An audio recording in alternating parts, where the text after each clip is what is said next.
Jai Srila Prabhupada. So here we go. We will start with reading the book called Krishna Consciousness, the Matchless Gift.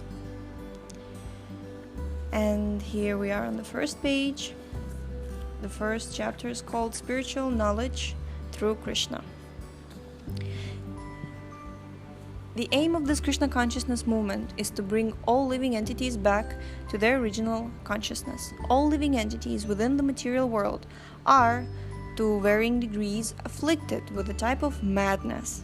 This Krishna consciousness movement aims at curing man of his material disease and re-establishing his original consciousness. In a Bengali poem, a great Vaishnava poet has written, "When a man is haunted by ghosts, he can only speak nonsense." Similarly, anyone who is under the influence of material nature should be considered haunted, and whatever he speaks should be considered nonsense.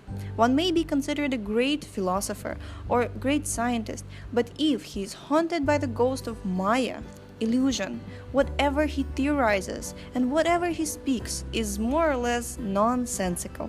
Today we're given the example of a psychiatrist who, when requested to examine a murderer, proclaimed that since all the patients with whom he had come in contact with were more or less crazy, the court could excuse the murderer on those grounds if so desired. The point is that in the material world, it is very difficult to find a sane living entity. The prevailing atmosphere of insanity in this world is all caused by the infection of material consciousness.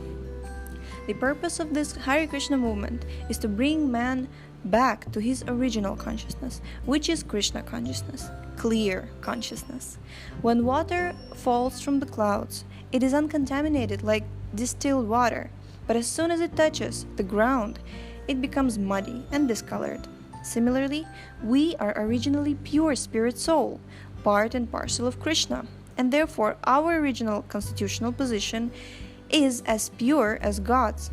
In Bhagavad Gita, Sri Krishna says, "Mamaivamsho jivaloke iva bhuta sanatana manashasthani indriyani prakritisthani karshati." The living entities in this conditional world are my fragmental parts, and they are eternal. But due to conditioned life, they are struggling very hard with the six senses, which include the mind. Bhagavad Gita 15.7. Thus, all living entities are part and parcel of Krishna. By Krishna, it should always be remembered that we are speaking of God. Krishna denoting the all-attractive Supreme Personality of Godhead. As a fragment of gold is qualitatively the same as the gold reservoir, so the minute particles of Krishna's body are therefore qualitatively as good as Krishna. The chemical composition of God's body and the eternal spiritual body of the living entity is the same, spiritual. Thus, originally in our uncontaminated condition, we possessed a form as good as God's. But just as rain falls to the ground, so we come in contact with this material world, which is manipulated by the external material energy of Krishna. When we speak of external energy or material energy, the question may be raised, whose energy, whose nature? Material energy or nature is not active independently. Such a concept is foolish. In Bhagavad Gita, it is clearly stated that material nature does not work independently. When a foolish man sees a machine, he may think that it is working automatically, but actually it is not. There's a driver, someone in control, although we sometimes cannot see the controller behind the machine due to our defective vision. There are many electronic mechanisms which work very wonderfully, but behind these intricate systems, there is a scientist who pushes the button. This is very simple to understand. Since a machine is matter, it cannot work on its own accord, but must work under spiritual direction. A tape recorder works, but it works according to the plans and under the direction of a living entity, a human being. The machine is complete, but unless it is manipulated by a spirit soul, it cannot work. Similarly, we should understand that this cosmic manifestation, which we call nature, is a great machine, and that behind this machine there is God. Krishna. This is also affirmed in Bhagavad Gita, where Krishna says, Mayadhyakshena prakriti suyate sacharacharam hetu nanena kamteya jagat viparivartate. This material nature is working under my direction, O son of Kunti, producing all the moving and unmoving beings. And by its rule, this manifestation is created and annihilated again and again. Bhagavad Gita 9.10. There are two kinds of living entities: the moving, such as human beings, animals, insects, and non-moving, such as trees and mountains. Krishna says that material nature, which controls both kinds of entities, is acting under his direction. Thus, behind everything, there is a supreme controller. Modern civilization does not understand this due to lack of knowledge. It is the purpose of the Society for Krishna Consciousness, therefore, to enlighten all people who have been maddened by the influence of the three modes of material nature. In other words, our aim is to awaken mankind to its normal condition. There are many universities, especially in the United States, and many departments of knowledge, but they are not discussing these points. Where is the department for this knowledge that we find given by Sri Krishna in Bhagavad Gita? When I spoke before the students and some faculty members at the Massachusetts Institute of Technology, the first question raised was, where is the technological department which is investigating the difference between a dead man and a living man? When a man dies, something is lost. Where is the technology to replace it? Why don't scientists try to solve this problem? Because this is a very difficult subject matter, they set it aside and busily engage in the technology of eating, sleeping, mating, and defending. However, Vedic literatures inform us that this is animal technology. Animals are also trying their best to eat well, to have an enjoyable sex life, to sleep peacefully, and to defend themselves. What then is the difference between man's knowledge and animal's knowledge? The fact is that man's knowledge should be developed to explore that difference between a living man and a dead man, a living body and a dead body. That spiritual knowledge was imparted by Krishna to Arjuna in the beginning of Bhagavad Gita. Being a friend of Krishna's, Arjuna was a very intelligent man, but his knowledge, as all men's, was limited. Krishna spoke, however, of subject matters which were beyond Arjuna's finite knowledge. These subjects are called adhokshaja because our direct perception by which we acquire material knowledge fails to approach them. For example, we have many powerful microscopes to see what we cannot see with our limited vision. But there is no microscope that can show us the soul within the body. Nevertheless, the soul is there. Bhagavad Gita informs us that in this body there is a proprietor. I am the proprietor, and others are the proprietors of their bodies. I say my hand, but not I hand. Since it is my hand, I am different from the hand, being its owner. Similarly, when we speak of my eye, my leg, my this, my that, in the midst of all these objects which belong to me, where am I?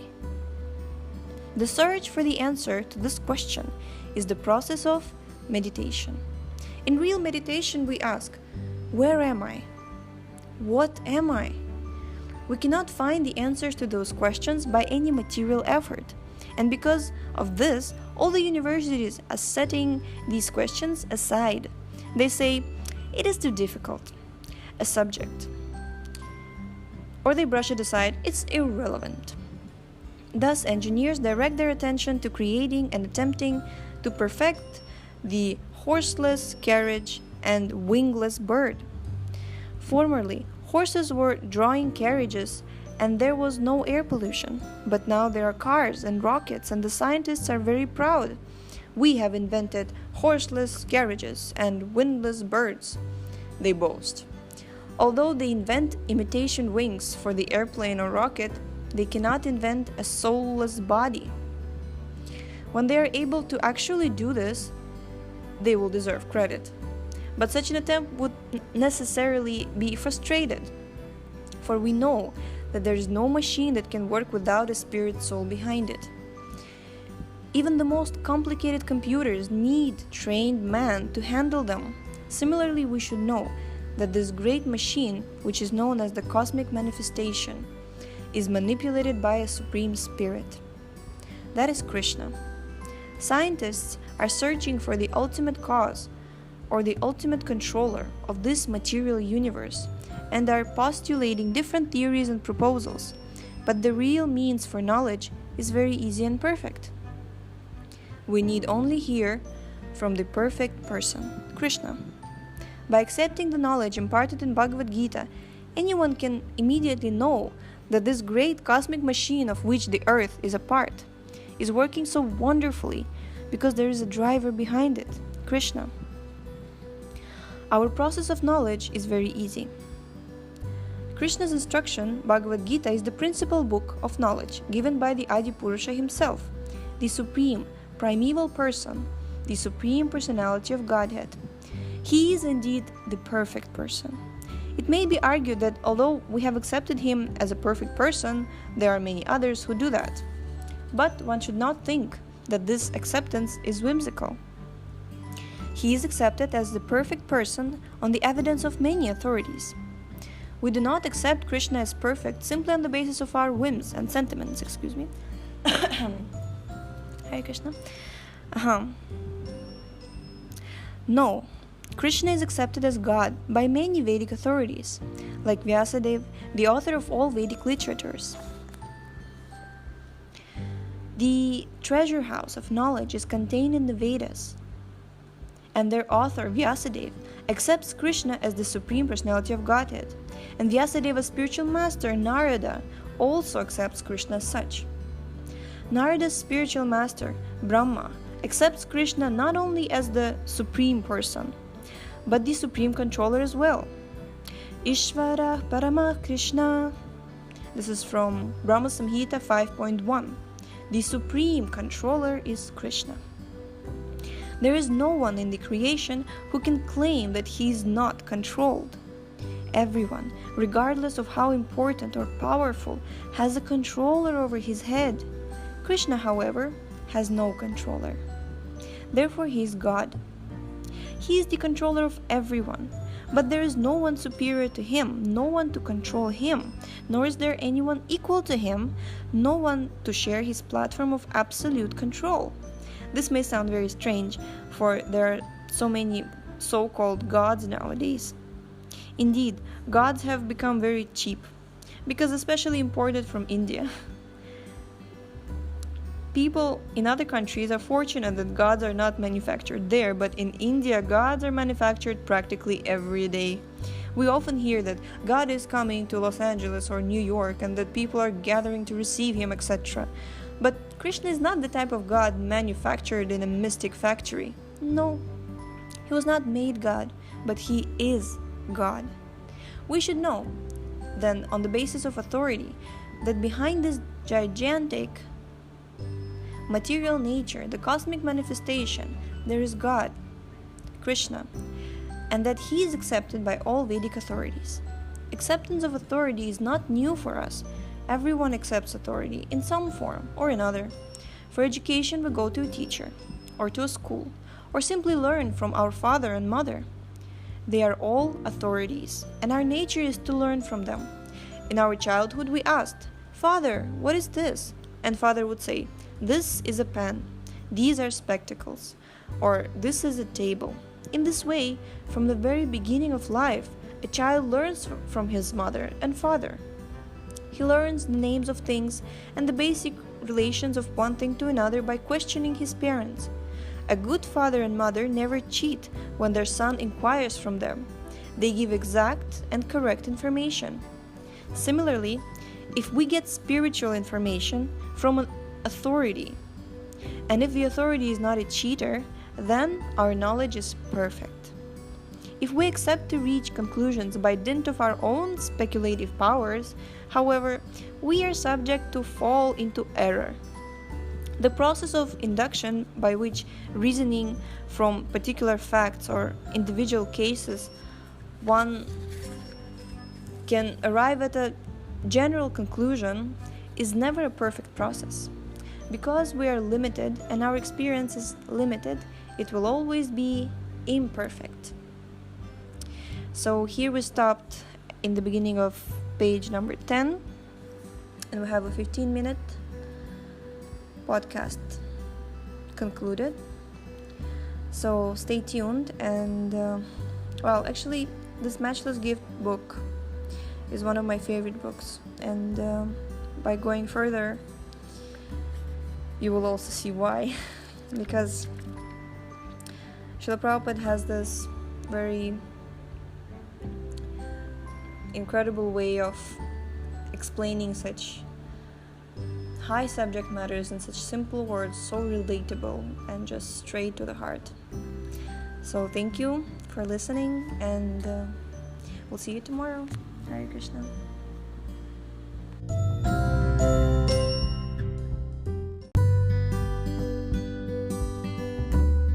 So we will continue from where we left off 1 month ago.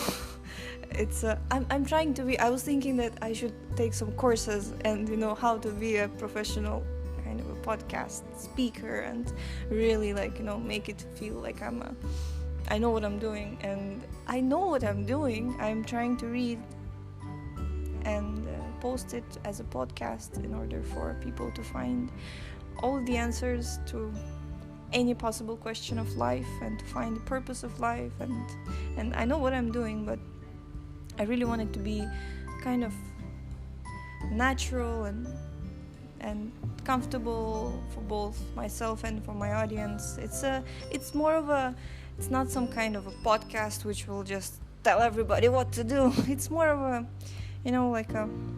a cozy corner in the vast internet space where we're just trying to do something wonderful in life, and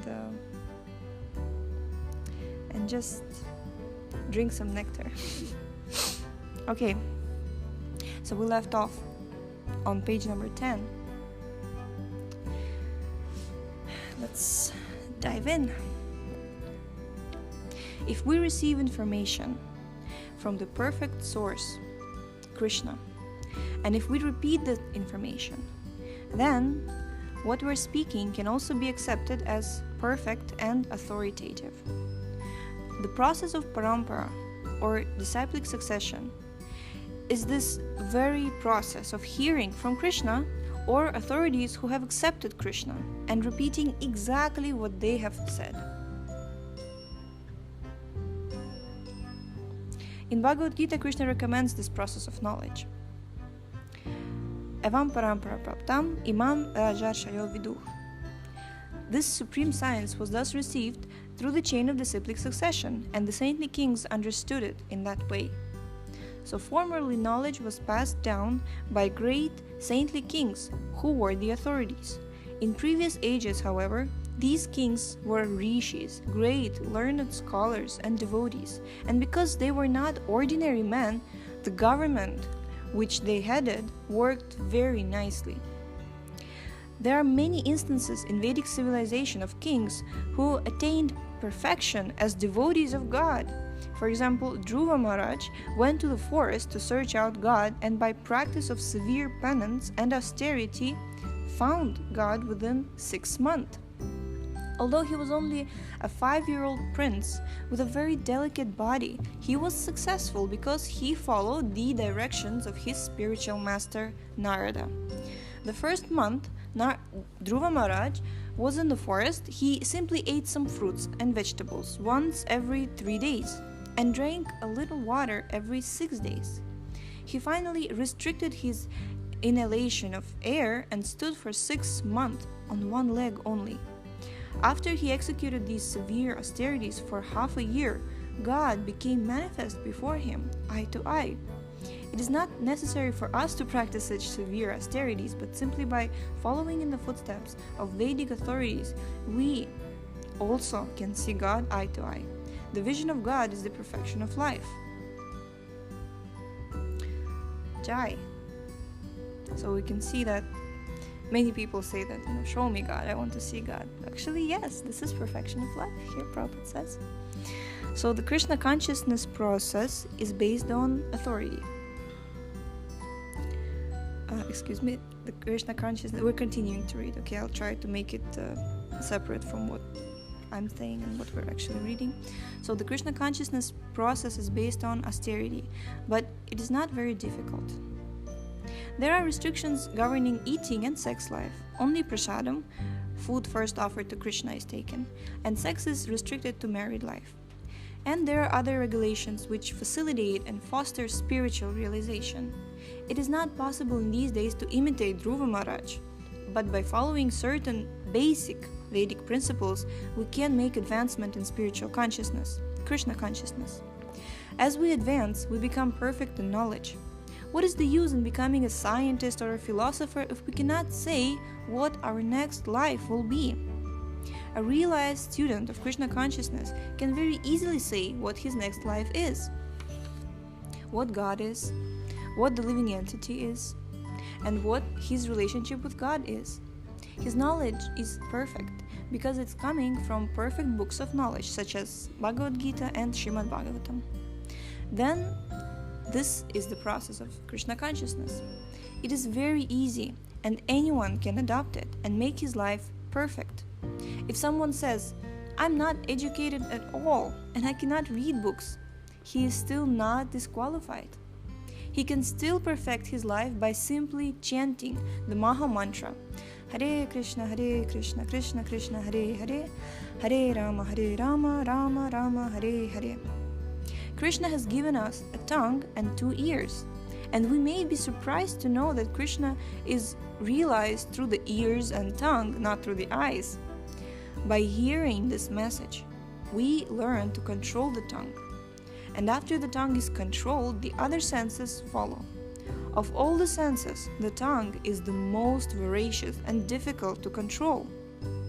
But it can be controlled simply by chanting Hare Krishna and tasting Krishna prasadam, food offered to Krishna.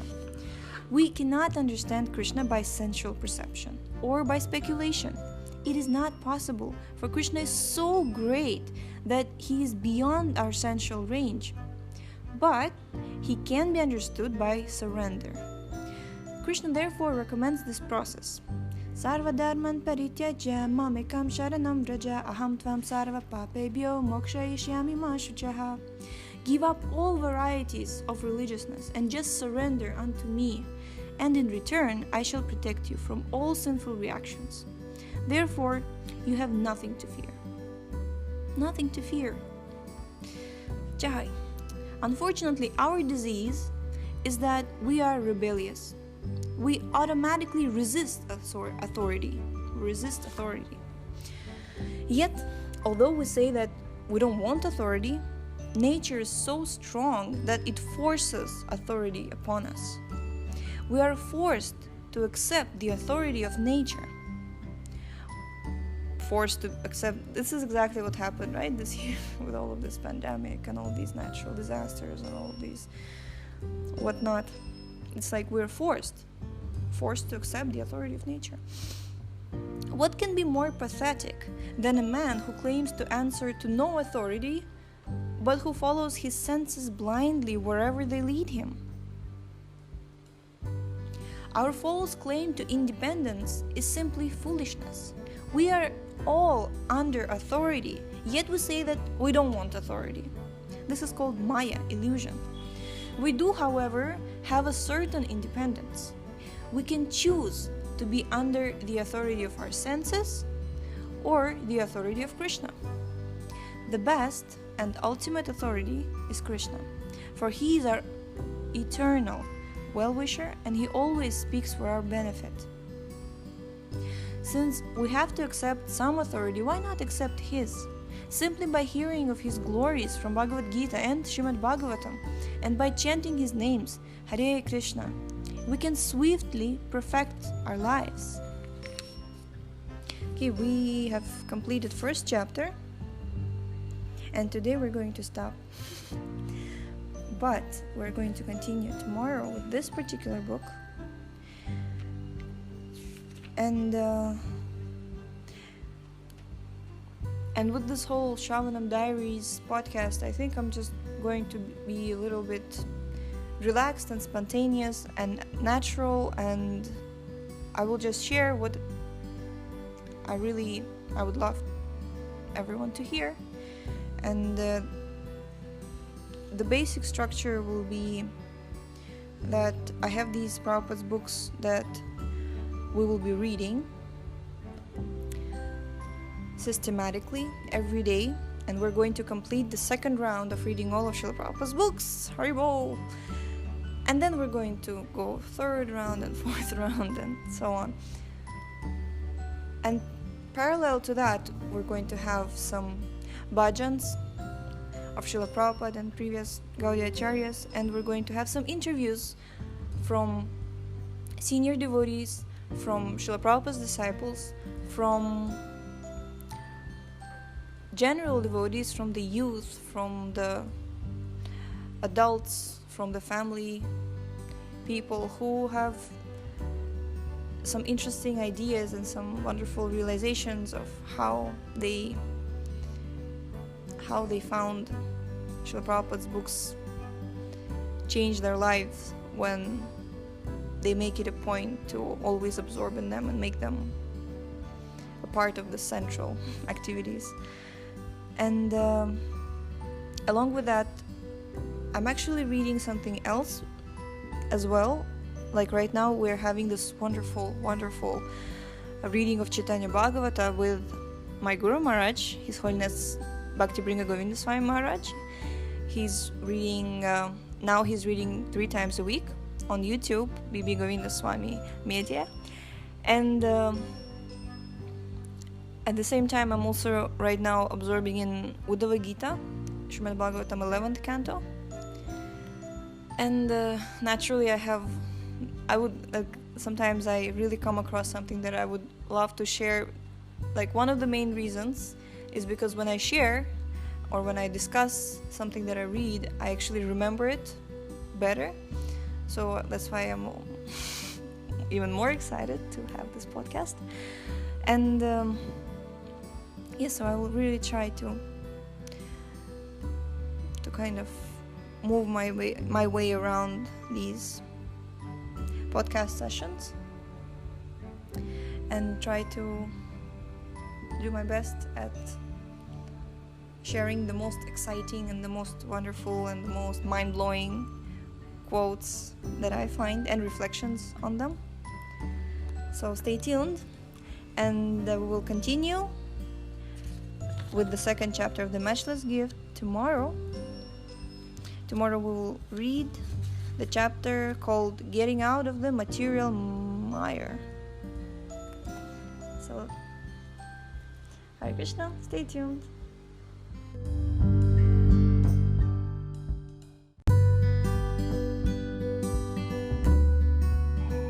So chapter 2, Getting Out of the Material Mire, page number 14 of the book Krishna Consciousness, the Matchless Gift, by His Divine Grace, Srila A.C. Bhaktivedanta Swami Prabhupada. Our subject matter is most sublime, the glorification of the holy name of God. This subject was discussed by Maharaj Parikshit and Shukadeva Goswami, who noted that a Brahmana who was very fallen and addicted to all kinds of sinful activities was saved simply by chanting the holy names of Krishna.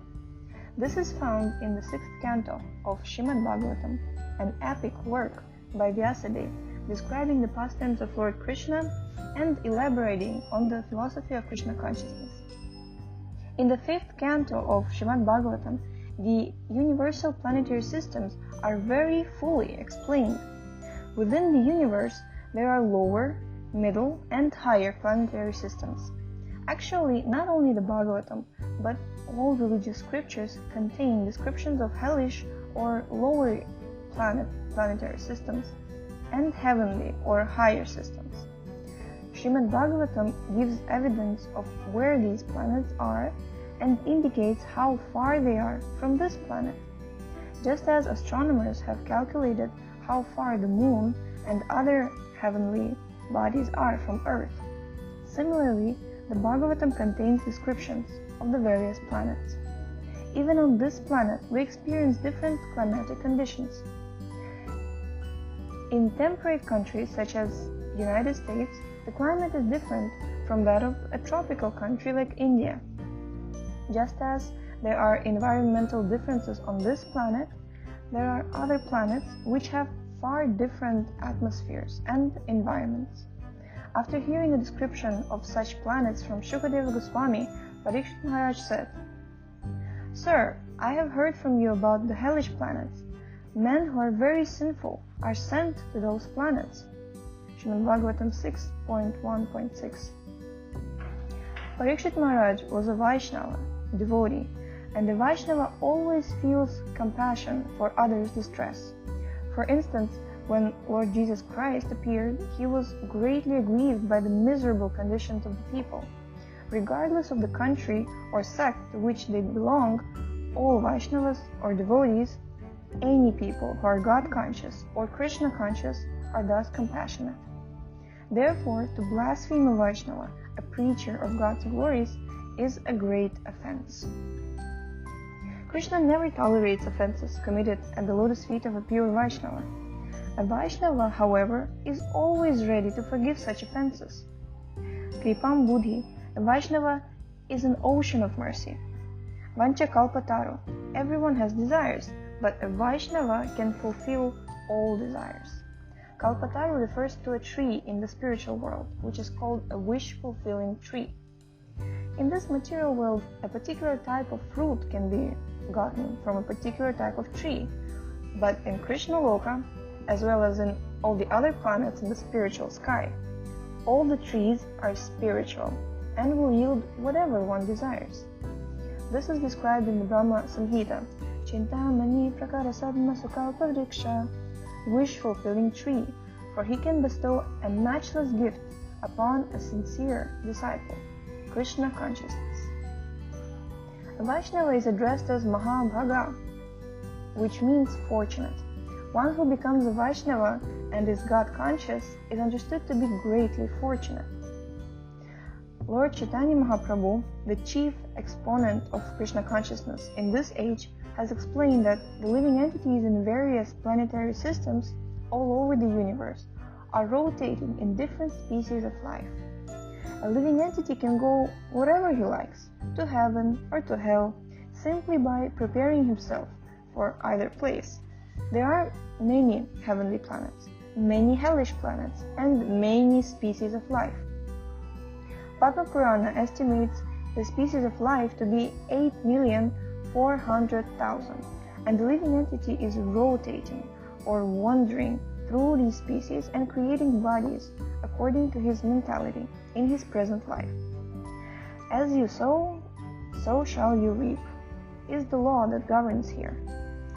Chaitanya Mahaprabhu says that out of these numberless living entities who are transmigrating in the material world, one may be fortunate enough to take to Krishna consciousness. Krishna consciousness is being distributed freely everywhere, yet not everyone takes to it, especially in this age of Kali. Because of this, Srimad Bhagavatam characterizes people in this age of Kali as unfortunate. Therefore, Chaitanya Mahaprabhu says that only those who are fortunate take to this Krishna consciousness and thus attain a pleasant and blissful life of knowledge. It is the duty of a Vaishnava to go from door to door to try to get unfortunate people to accept good fortune. A Vaishnava thinks, how can these people be delivered from their hellish life? That was also Maharaj Parikshit's inquiry. Sir, he said, you have described that because of one's sinful activities, he is put into a hellish condition of life, or in a hellish planetary system. Now, what are the methods by which such a person can be saved? This is a very important question. When a Vaishnava comes, then God himself comes, or when God's sons or his very confidential devotees come, their only mission is to save sinful men who are suffering.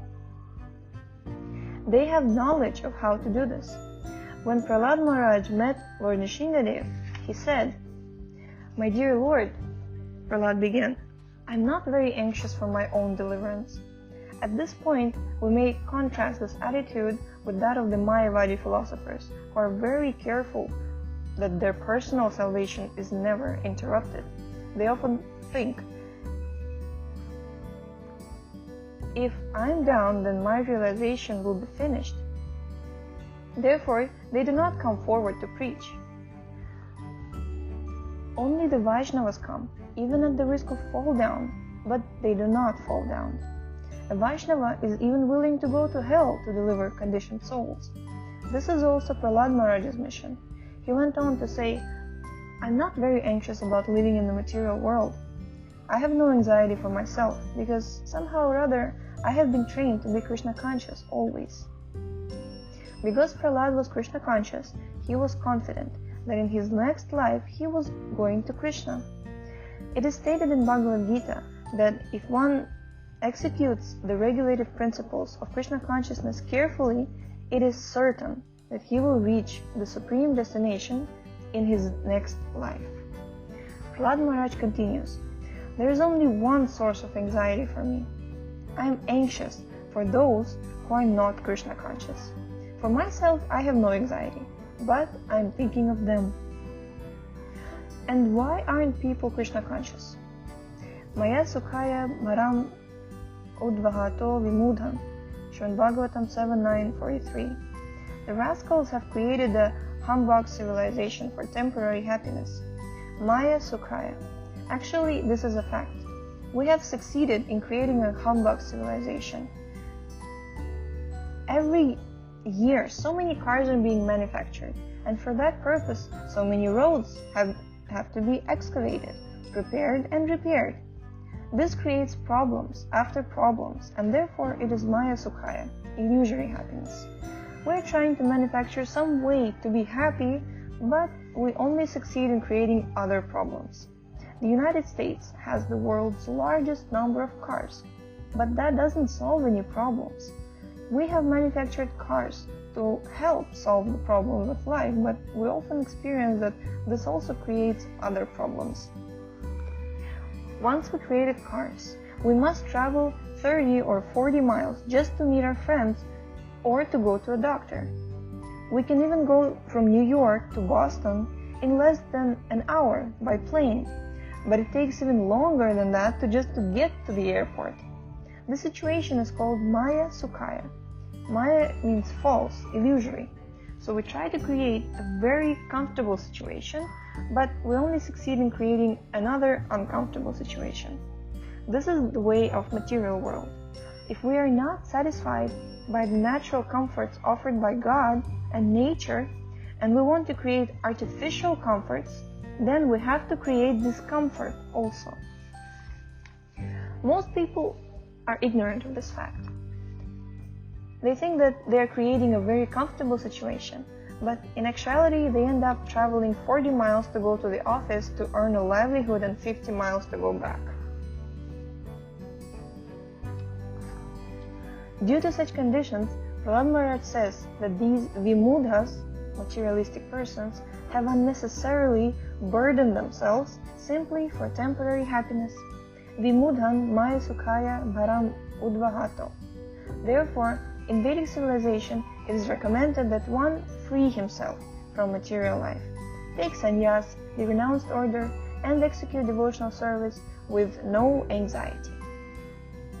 The taking of the renounced order, however, is not always necessary.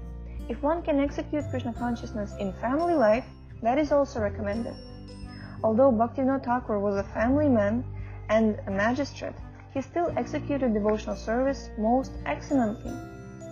Dhruva Maharaj and Prahlad Maharaj were also grihasthas, householders, but they trained themselves in such a way that even as householders, they were not faced with interruptions in their service. Therefore, Prahlad Maharaj said, I have learned the art of always remaining in Krishna consciousness. What is that art? Tvadvidya Gayana Mahamrita Magnachita, Srimad Bhagavatam 7.9, 43. Simply glorifying the victorious activities and pastimes of the Lord. The word virya means very heroic. By reading Srimad Bhagavatam, we can come to understand that Krishna's activities, his fame, his associates, and everything else about him are all heroic. In this connection, Prahlad Maharaj said, I am certain that wherever I go, I can glorify your heroic activities and be saved. There is no question of my falling down, but I am simply anxious for those who have created a type of civilization in which they have to be always busy working hard. I'm always thinking of them. Prahlad further says, My dear Lord, there are many saintly persons and sages who are very interested in their own liberation. They live in solitary places like the Himalayan mountains, and they do not talk to anyone. They are always afraid of mixing with ordinary people in the cities and becoming disturbed, or maybe even falling down. They think, better let me save myself. I regret that these great saintly persons do not come to the cities where people have manufactured a civilization based on constant hard work. Such saints are not very compassionate, but I am anxious for these fallen people who are unnecessarily working so hard simply for the gratification of the senses. Srimad Bhagavatam 7.9.44.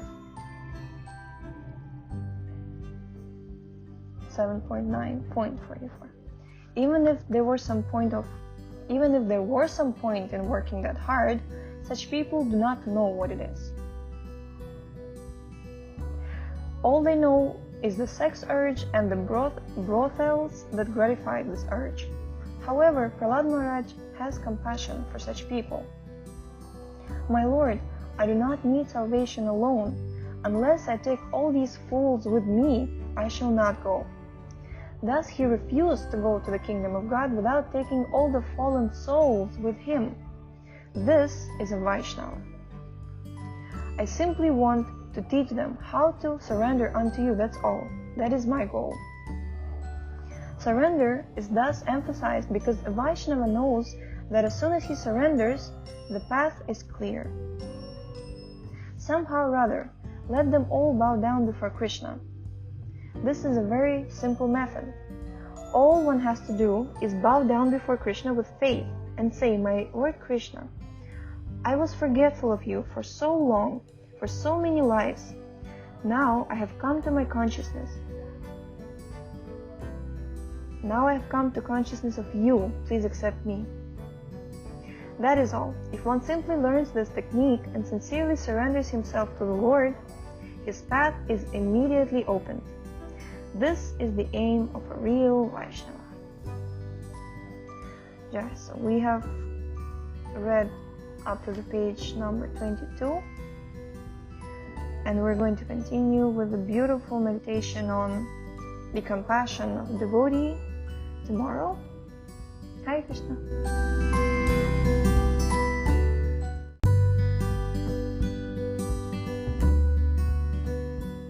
Jai, Hare Krishna. So we are continuing on page 22 of the book Matchless Gift by His Divine Grace Srila A.C. Bhaktivedanta Swami Prabhupada. And today is actually Vyasa Puja of Srila Prabhupada. So it's a wonderful thing to meditate on his instructions and pray to him that by his mercy we will be able to follow them and thus achieve the perfection of life, or be blessed with. Yes. So let's dive in. A Vaishnava is always thinking about how the fallen conditioned souls can be delivered and is always involved in making plans to do so. The Goswamis, the chief disciples of Lord Chaitanya Mahaprabhu, were such Vaishnavas. and were thus described by Srinivasacharya. Nana Shastra Vicharanaika Nipuno Sadharma Samstapako Lokanam Hitakarinam Tribhuvane Manya Sharanya Karo Radha Krishna Padaravinda Bhajana Nandena Matalika Vande Rupa Sanatana Raghuyugo Shri Jiva Gopalako. The six Goswamis, Shri Sanatana Goswami, Shri Rupa Goswami, Shri Raghunath Bhatta Goswami, Shri Raghunath Das Goswami, Shri Jiva Goswami, and Shri Gopal Bhatta Goswami are very expert in scrutinizingly studying all the revealed scriptures, with the purpose of establishing eternal religious principles for the benefit of all human beings. They are always absorbed in the mood of the gopis and are engaged in the transcendental loving service of Radha and Krishna.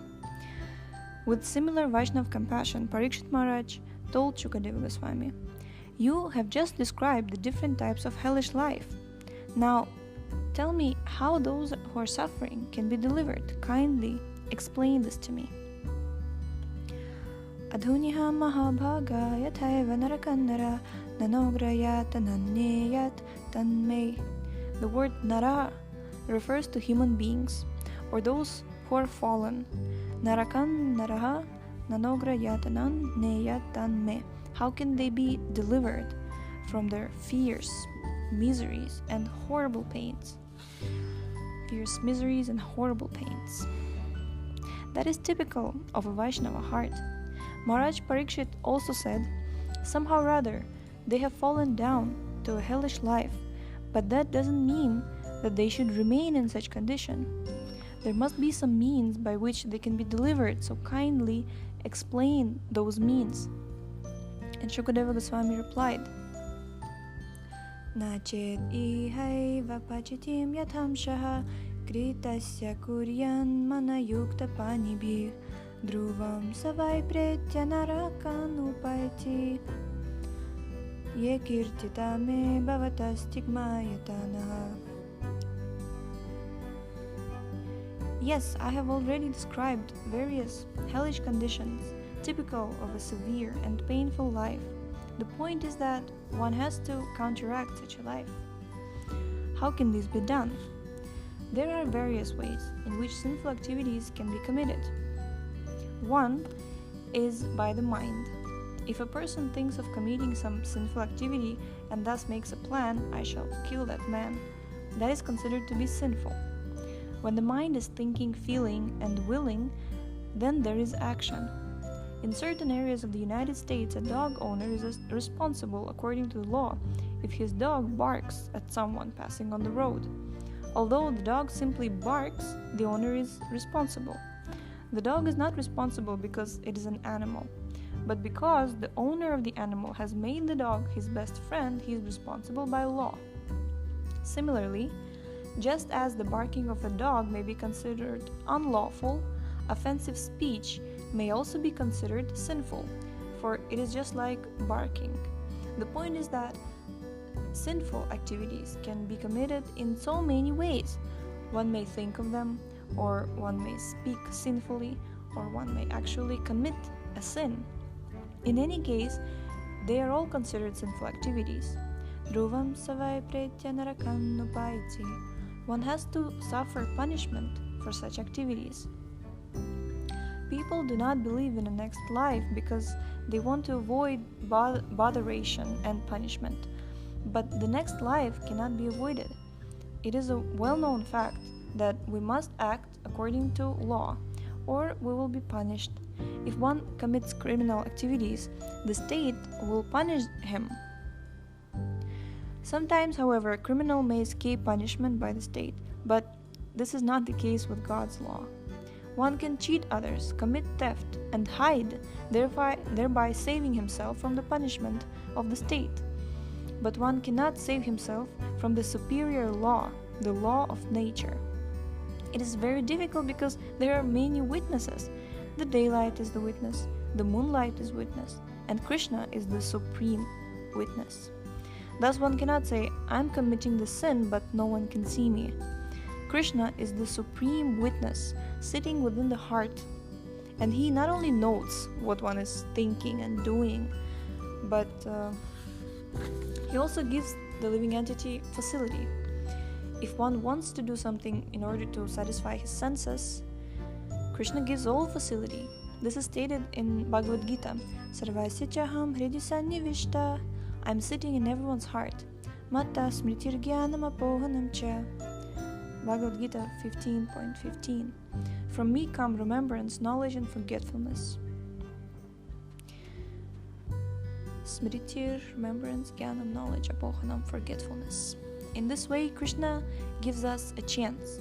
If we want Krishna, he will give us a chance to have him. And if we don't want Krishna, he will give us a chance to forget him. If we want to enjoy life forgetting Krishna, forgetting God, Krishna will give us all facility so that we can forget. But if we want to enjoy life in Krishna consciousness, Krishna will give us the chance to make progress. This is up to us. If we think that we can be happy without Krishna consciousness, Krishna does not object to that. Yathechasi tatha kuru. Bhagavad Gita 18.63. After advising Arjuna, he simply said, now I have explained everything to you. Whatever you desire, you can do. Arjuna replied immediately, Karishye vachanam tava. Bhagavad Gita 18.73. Now I shall execute your order.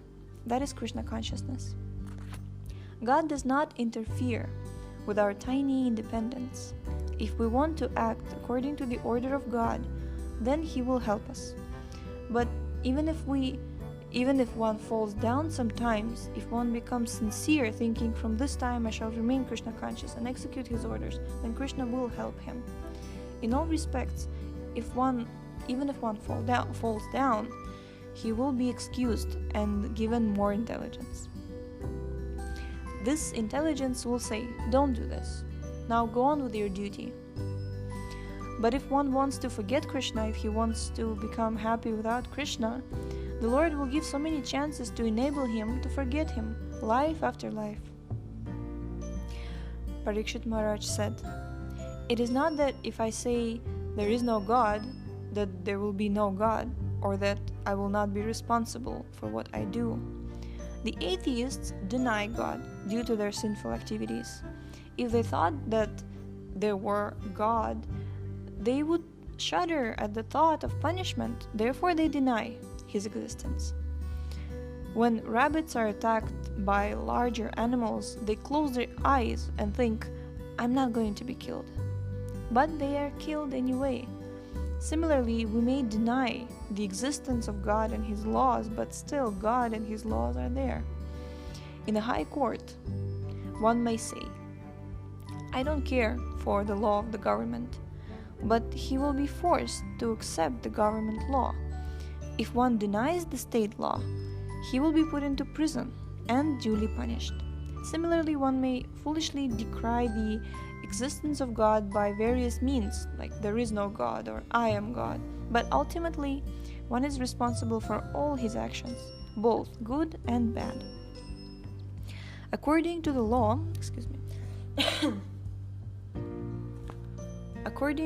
of karma, or the law governing activities, if we act properly and perform pious activities, we are awarded by good fortune, and if we act sinfully, we have to suffer. Therefore, Shukadeva Goswami says,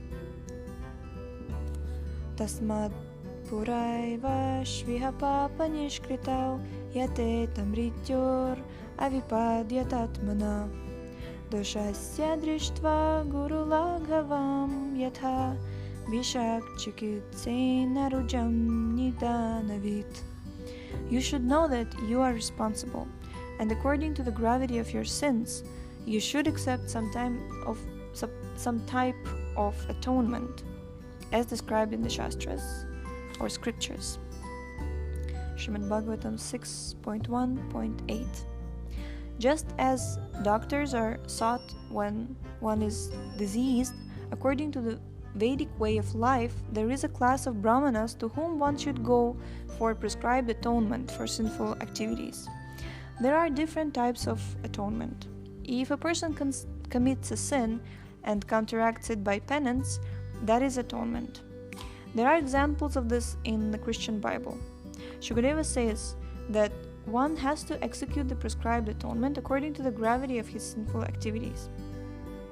As physician can prescribe an expensive medicine or a cheap medicine according to the gravity of the disease, for a headache he may simply prescribe an aspirin, but if there is some severe illness, he may prescribe a surgical operation, which will cost thousands of dollars.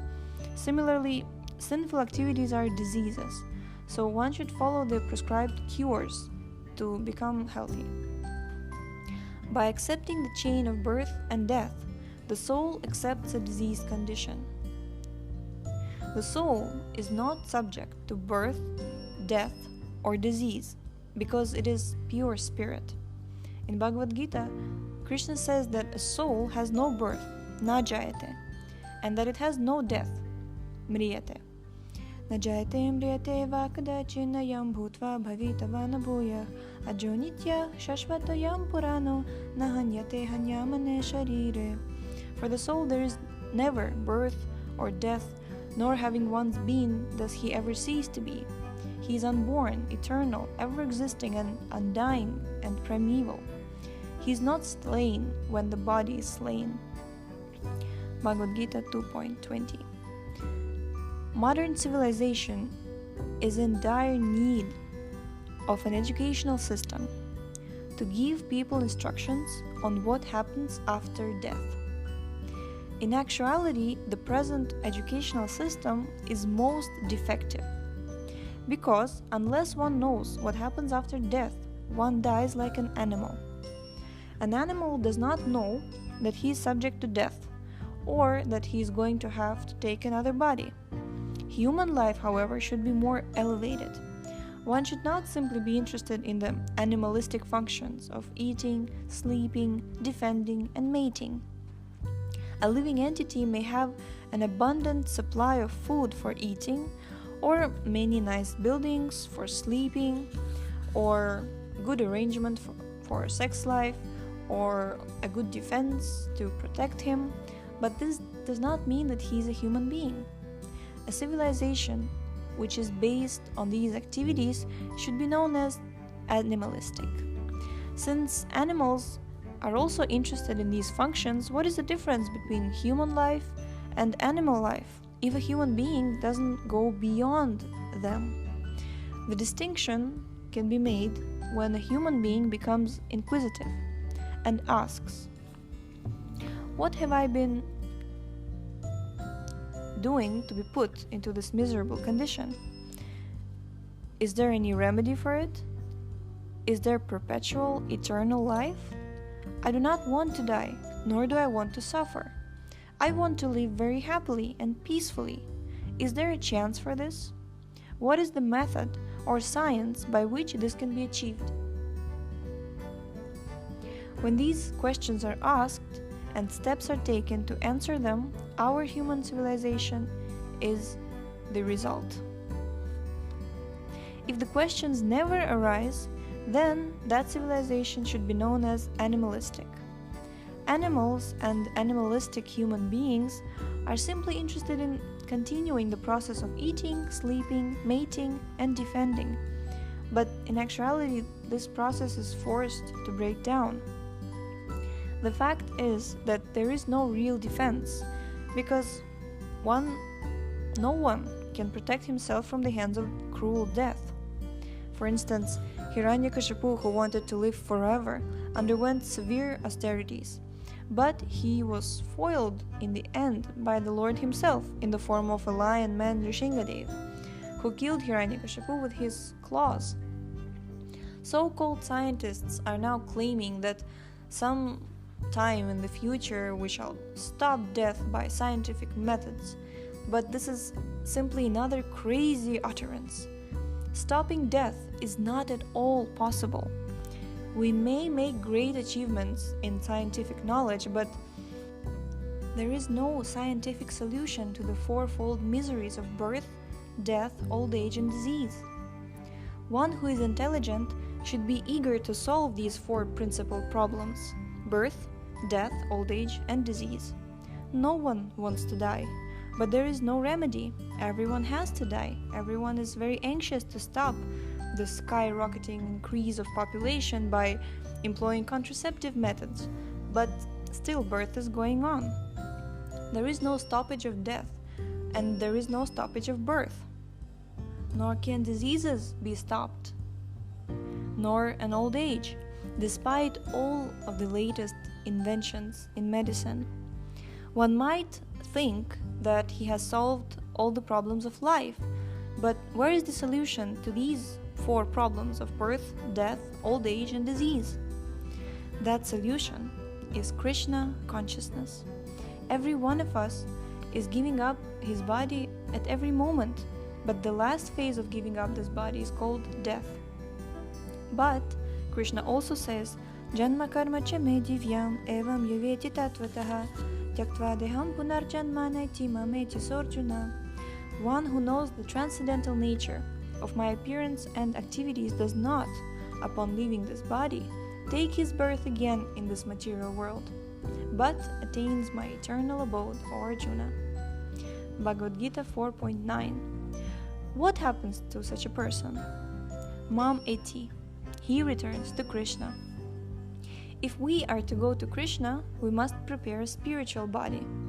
That preparation is the process of Krishna consciousness. If one keeps himself in Krishna consciousness, he gradually prepares his next body, a spiritual body, which will carry him immediately to Krishna Loka, Krishna's abode, and he will become happy, living there perpetually and blissfully. Jai. We have concluded second chapter, entitled Getting Out of the Material Mire. And tomorrow we will be starting on third chapter, which is called Learning to Love, and that's the most lovely chapter, one of the most lovely chapters I've ever read, and I'm very excited to read it again tomorrow, so stay tuned and let us absorb in Shravanam again tomorrow. Hare Krishna. Jaya Prabhupada.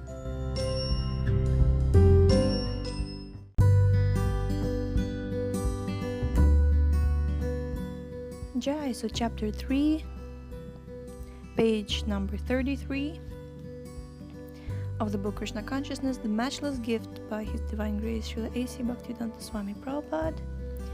And here we go. Contamination from sinful activity requires proportionate atonement. That is the prescription of the scriptures.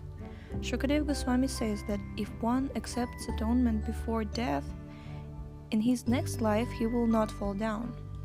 If he does not atone, he will carry with him the resultant reaction of his sinful activities and will have to suffer. According to the law, if a man kills someone, he must be himself killed.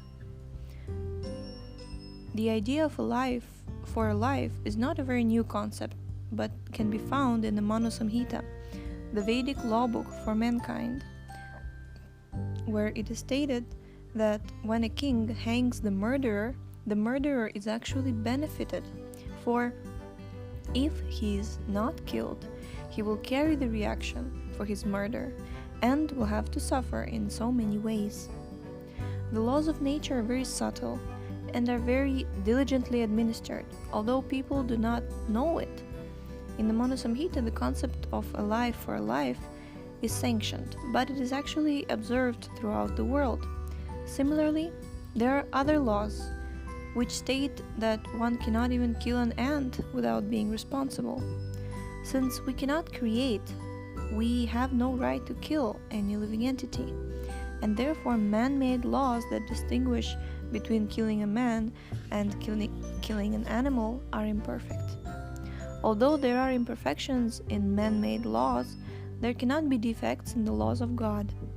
According to the laws of God, killing an animal is as punishable as killing a man.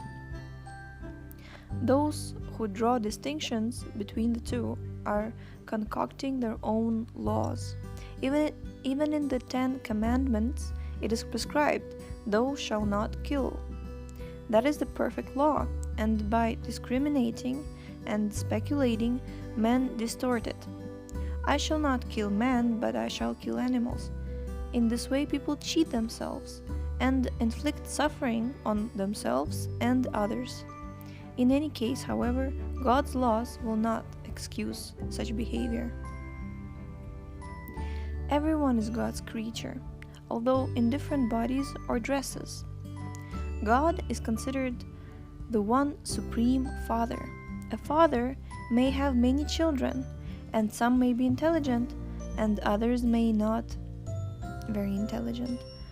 But an intelligent son tells his father, "My brother is not very intelligent, let me kill him." Will the father agree?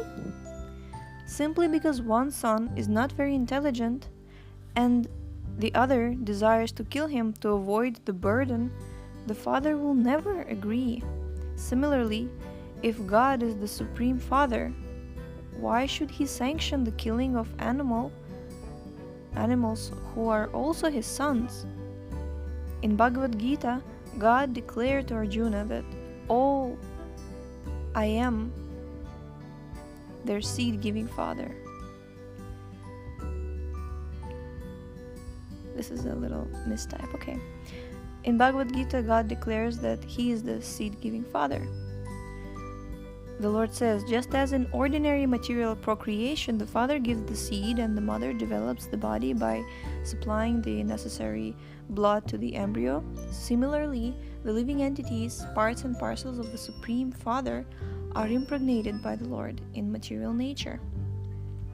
The dimension of the spirit soul is very minute and is given in the scriptures as keshagra, 1/10,000th the portion of the tip of a hair.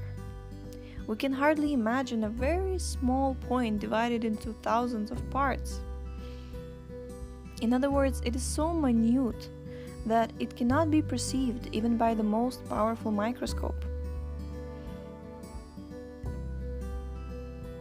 Thus, the dimension of the spiritual spark is so minute that it is invisible to mundane vision. All of this information is given in the scriptures, but because we do not have the proper vision, we cannot see. Although our material eyes cannot perceive the dimension of the soul is nonetheless within the body, and as soon as it departs, it takes another body according to its work. One should always consider that behind all these activities is superior superintendence. The living entity works in this material world just as the office worker works at his job, and a service record is kept of his performance. The living entity does not know what the opinion of his superior is, but his service record is kept in the office nonetheless, and according to his activities he is awarded promotion or increment of pay, or sometimes he may be demoted or even fired. Similarly, for all our activities there are witnesses. Therefore, it is said that in the scriptures the living entities are under superior supervision, and that they are rewarded and punished according to their work. Now we have human bodies, but in the next life we may not have them. We may have something else, better or lower. The type of body is decided by the living entity's superiors. Generally, the living entity does not know the science of how the spirit soul transmigrates from one body to another.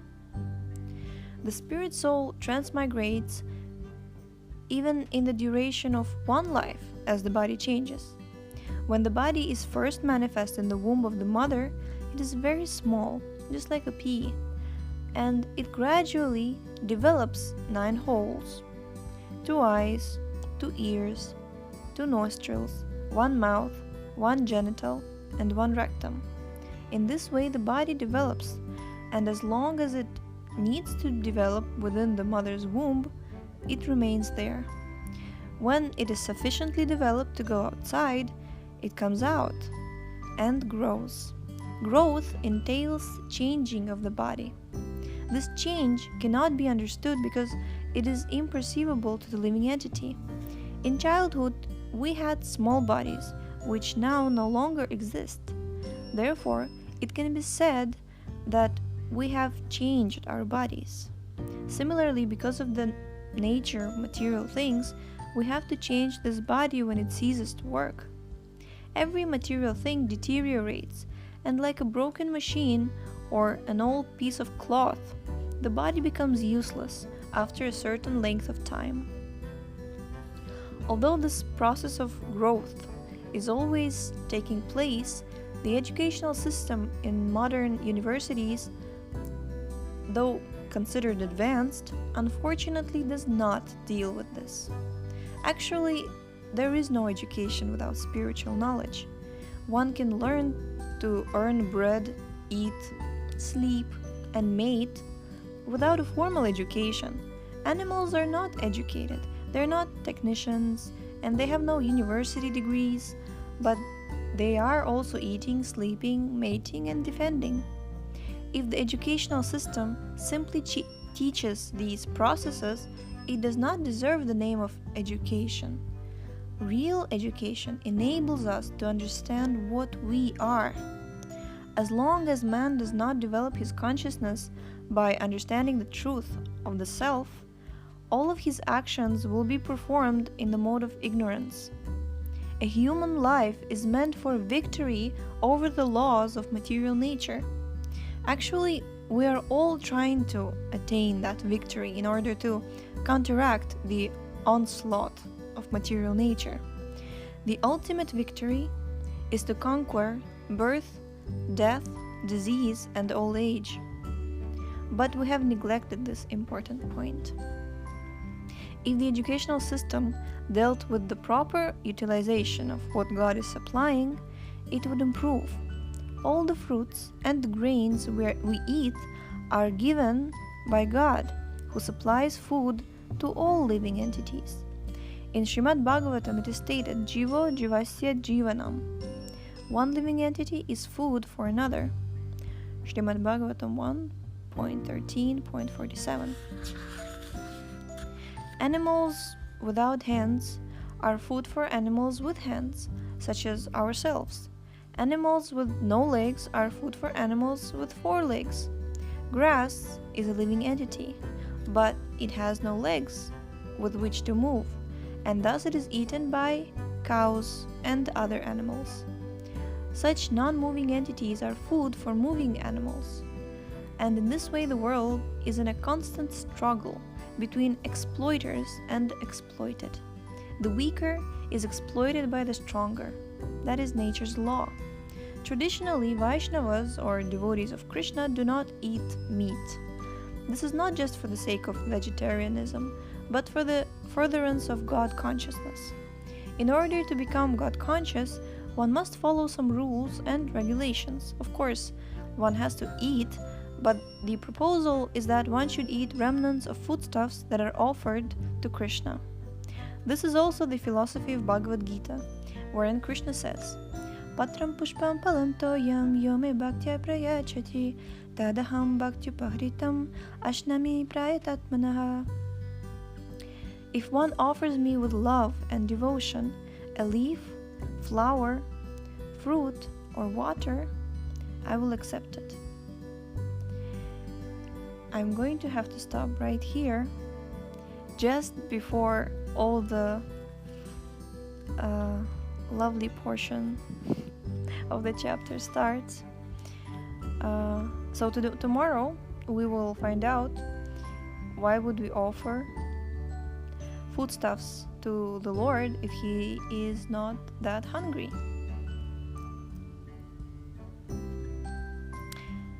Okay, I'll just read these 2 sentences. It is not that Krishna is hungry and is begging for food from us. The purpose of this offering is to create loving transaction. Yeah, and on this lovely note, we shall end today on page number 38. Jai Prabhupada.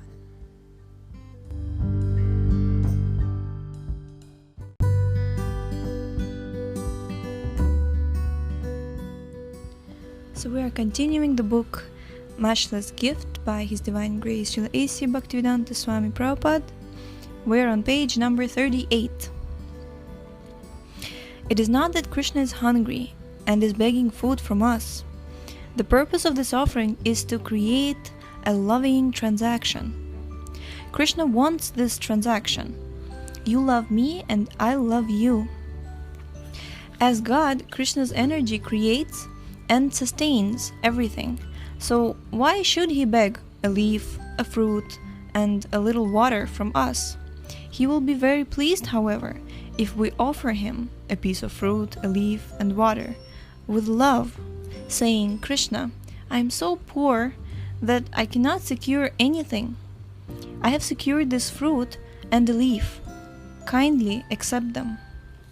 Such an offering would make Krishna very glad. If he eats what we offer, our life will be successful, for we will actually make friends with Krishna. Fruit, flowers, and water can be secured practically in any part of the world by any man, poor or rich, and can be offered. We should remember that it is not vegetarianism which is important, nor is it that God is in need of anything. The important point is that we simply have to try to learn how to love Krishna. Love begins with this give and take.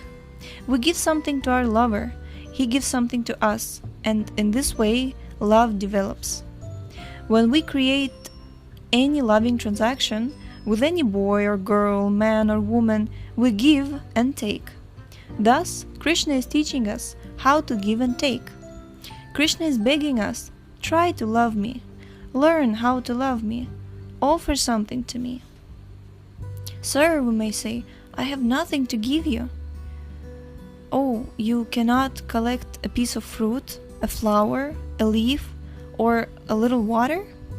Oh, yes, why not? Anyone can collect this. This then is the method of Krishna consciousness, which allows one to make friends with Krishna. We can enter into any number of relationships with Krishna. We can become a direct servant of Krishna, or in the highest stages, we can become Krishna's father, mother, or lover. Krishna is prepared to establish a loving relationship with all living entities. In actuality, this relationship is already there because he is the Supreme Father, and we are his parts and parcels. Because the Son is part of the body of the Father, the relationship between them cannot be broken. It may be forgotten for some time, but as soon as one recognizes his Father or Son, immediately affection develops. Similarly, we are eternally related to Krishna, but at the present moment, this relationship is simply forgotten or suppressed. Consequently, we think that we have no relationship with Krishna, but this is not a fact. Because we are integral with him, because we are part and parcel of him, our relationship with him is eternal. That relationship simply has to be revived, and that revival is this process of Krishna consciousness. At present, we are under the sway of different consciousness. One person is thinking that he is Indian, another is thinking that he is American, and someone else is thinking, I am this or I am that. In this way, we create so many artificial identities. But our actual identity should be, I am Krishna's. When we think in this way, we are thinking in Krishna consciousness. Only in this way can universal love among all living entities be established. Krishna is related to everyone as Eternal Father, and consequently, when we establish a Krishna conscious relationship, we become related to everyone. When one marries, he automatically establishes a relationship with the spouse's family. Similarly, If we re-establish our original relationship with Krishna, we will re-establish our true relationship with everyone else. That is the ground for real universal love.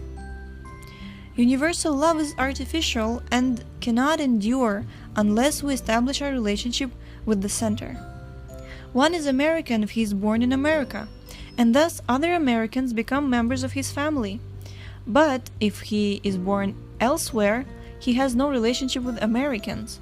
On the mundane platform, all relationships are relative.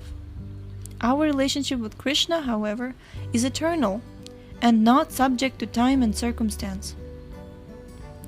When we re-establish our relationship with Krishna, the questions of universal brotherhood, justice, peace, and prosperity will be answered.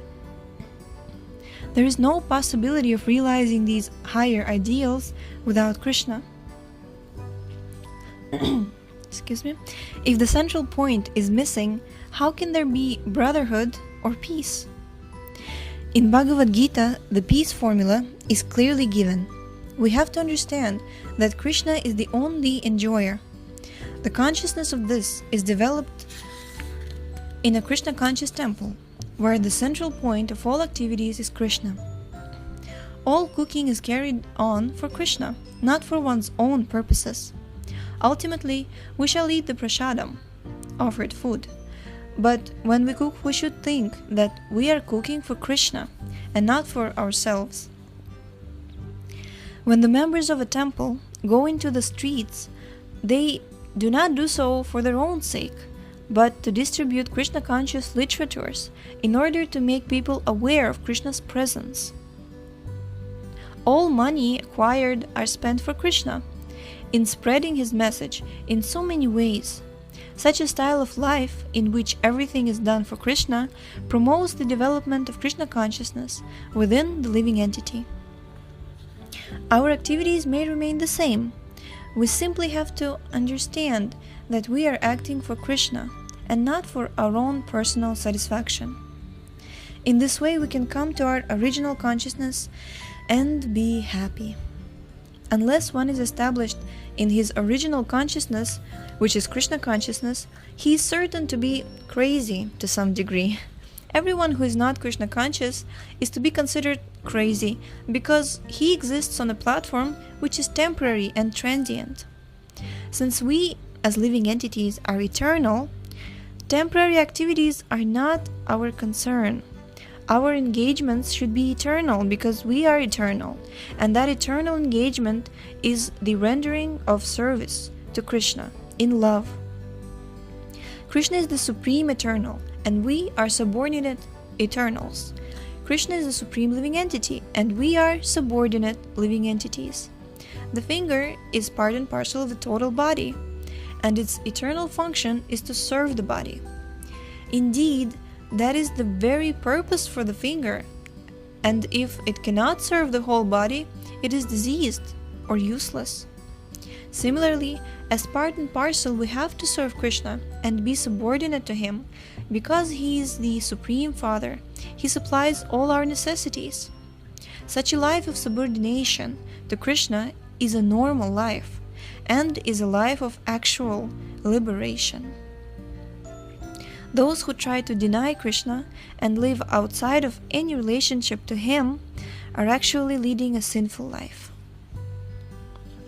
Shukadeva Goswami and Maharaja Parikshit discussed this topic, and Parikshit Maharaj was anxious to know how the conditioned souls could be saved from their hellish lives. It is the natural desire of a Vaishnava to save suffering humanity. Generally, others do not care whether people suffer or not, but a Vaishnava, a devotee of the Lord, is always thinking of how to alleviate the fallen condition of the people. Christians believe that through his crucifixion, Lord Jesus Christ assimilated all the sinful activities of the world's people. A devotee of the Lord is always thinking of how to assimilate the sufferings of others. A similar devotee was Vasudev Datta, who was Lord Chaitanya's associate. He told the Lord, "Now that you have come, kindly deliver all people on this earth and take them to Vaikuntha, the spiritual world. And if you think that they are so sinful that they cannot be delivered, please transfer all their sins unto me. I shall suffer for them. This is a Vaishnava's mercy. However, it is not that Jesus Christ or Vasudev Datta should make a contract for our sins and that we should go on committing them, for this is a most heinous proposal. A Vaishnava or devotee may suffer for all humanity, but the human race or a particular devotee's disciples should not take advantage of this facility and continue to commit sins. One should rather realize that since Lord Jesus Christ or Vasudev Datta suffered for him, he should stop committing sins. Factually, everyone is responsible for his own sinful activities. Therefore, Shukadeva Goswami recommends Tasmat Puraiva Shviha Papa Nishkritau, Srimad Bhagavatam 6.1.8. In order to free oneself from all reactions of sinful activities, as long as one is embodied, he should atone. Yatyeta mrityo ravipadya tatmana doshasya drishtva gurula gavam yatha vishak chikitse tarujam nidanavit. According to one's sinful activities, he should accept a program of atonement. As mentioned before, there are different atonements for different sinful activities. In any case, before death, one should perform atonement so that he does not carry sinful activities into his next life and have to suffer then. If some atonement for our sinful activities is not performed, nature will not excuse us. We will have to suffer the effects of our sins in the next life.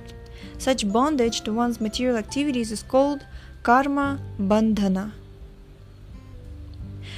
Yagyarthat karma nonyatra loko yam karma bandhanah tadartham karma kanteya mukta sangah samachara.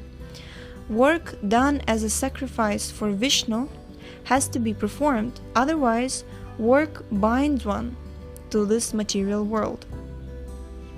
Therefore, O son of Kunti, perform your prescribed duties for his satisfaction, and in that way you will always remain unattached and free from bondage.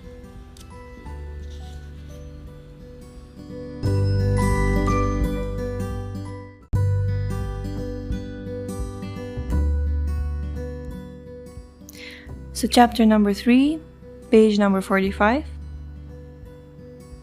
of the book Matchless Gift by His Divine Grace Srila A.C. Bhaktivedanta Swami Prabhupada Ki Jai. One may kill an animal to enjoy eating it, but he will be bound by such an action. Thus, in one's next life, he will become a cow or a goat, and the goat or cow will become a man and eat him. This is the Vedic statement, and as with all Vedic statements, one may believe it or not. Unfortunately, at present, people are educated in such a way that they do not believe in the next life.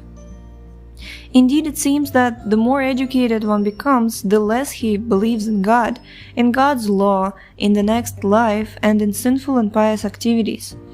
Thus, modern education is simply preparing men to become animals. If there is no education to teach a human being what he is, and whether or not he is this body, he remains no better than an ass. An ass also thinks, I am this body, and as do other animals. Thus, if a man thinks in the same way, how is he different from any other animal? Srimad Bhagavatam states, Yasyatma buddhi kunapetri dhatuke svadhi kalatradishu bhauma ijyadhi yatirtha buddhi kshalilena karhichit janyeshvabhigyeshu saeva gokara. For one who accepts the body which is made of 3 elements as his self, who has an affinity for intimate bodily relationships with his wife and children, who considers his land worshipable, and who accepts the water of holy place of pilgrimage, but does not take advantage of the knowledge of the saintly persons there, is to be considered to be an illusion, and no better than an ass or a cow.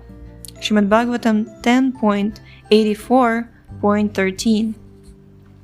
According to Ayurveda, the material body is composed of 3 elements: kapha, pitta, and vata, mucus, bile, and air. Within the body, there is complex machinery which transforms food into liquid. There are so many complicated bodily processes going on, but what do we know about them? We say, this is my body, but what do we know about this body? Some people even claim I am God, but they do not even know what is going on within their own bodies. The body is a bag of stool, urine, blood, and bones. If one believes that intelligence comes out of stool, urine, blood, and bones, he is a fool. Can we create intelligence by mixing stool, urine, bones, and blood? Nonetheless, people still think I am this body. Therefore, the scriptures say that whoever accepts this body as the self and accepts this bodily relations of wife, children, and family as his own is illusioned. The word kalatra means wife, and adi means beginning. Because a man feels alone, he accepts a wife, and immediately there are children, and then grandchildren. In this way there is expansion. Stri means that which expands. So kalatradishu means expansions of the self, beginning from the wife. The word bhauma refers to the land of one's birth, which the ignorant considers worshipable. Ijadhik, dih.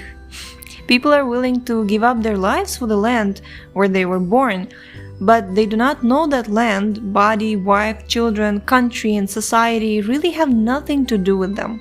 We are spirit, soul, aham brahmasmi. This is realization of knowledge, and when we come to this point of knowledge, we become happy. So when we come to this point of knowledge, we become happy. Brahma bhuta prasannatma na shochati na kankshati samah sarveshu bhuteshu mad bhaktim labate param. He who is transcendentally situated at once realizes the Supreme Brahman. He never laments nor desires anything. He is equally disposed to all the living entities, and in that state he achieves pure devotional service unto me. Bhagavad Gita 18.54. One immediately becomes jolly, prasannatma, when he comes to understand, I am spirit soul, I am Brahman, I am not this matter. The sign of this joy is that one no longer feels hankering and lamentation. Within this world, everyone is subject to lamentation for that which is lost and hankering for that which will be gained. But real gain is to understand oneself and to know one's own identity. As long as we maintain the bodily conception of life, we have to abide by the laws of material nature, as well as the laws of the state and all other laws. Thus, this body is called conditional, because it is subject to different conditions. There are varieties of conditions, and regardless of the condition to which we are subjected, we are responsible. If we do not atone for sinful activities committed while in this body, we will have to suffer in the next body, because we will get another body according to karma. Yam yam vapi smaran bhavam tyajatyanti kalevaram. Bhagavad Gita 8.6. That is nature's law. Shukadeva Goswami therefore recommends that one undergo atonement according to the gravity of his sinful activities. One must follow the methods of atonement prescribed in the Shastras, otherwise there is no rescue. Parikshit Maharaj, who was very intelligent, said, by atonement one can become free from sinful activity. But suppose a man has committed murder and then is killed. The sinful reaction of this murder is thus neutralized, but it is not guaranteed that in the next life he will not kill another man. Thus Maharaja Parikshit noted that after atoning, people commit the same sins again. If a man is diseased, the physician may give him medicine and cure him, but it doesn't guarantee that he will not be attacked again by the same disease. Venereal diseases are often contracted again and again, despite cures, and a thief may steal again and again, despite being repeatedly thrown into the jail. Why is this? Therefore, Parikshit Maharaj noted that although atonement may be good for counteracting sinful activities already committed, it doesn't prevent those sins from being committed again. Therefore, everyone can see that a man who commits murder is punished, but seeing this is not enough to deter one from killing. In every scripture and in every law book, man is warned not to kill. Yet no one is concerned with these laws. What is the remedy for this? Drishta Shruta Byamyat Papam, Srimad Bhagavatam 6.1.9. By practical experience and by hearing from authorities, everyone knows what sinful activity is, and no one can say, I do not know what sin is. What is the value of atonement if one commits the same sin again and again after atoning? Kvachin nivartate bhadrat kvachit charatitat punah prayashchitamato partham manye kunjara shauchavat. Srimad Bhagavatam 6.1.910. Excuse me. When one is being punished, he thinks, what a mistake I have made. I shall not commit this sin anymore. But as soon as he's out of danger, he starts committing the same sin. Habit is the second nature. It is very difficult to break. Svayadi kriyate raja tatkim nashnatyupanaham hitapadesha. One may seat a dog on a royal throne, but as soon as he sees a shoe, he will immediately jump down and run after it simply because he's a dog. The canine qualities are there, and they cannot be changed simply by putting the dog on the throne. Similarly, we have acquired material qualities by associating with the three modes of material nature: Sattvaguna, Rajaguna, and Tamaguna.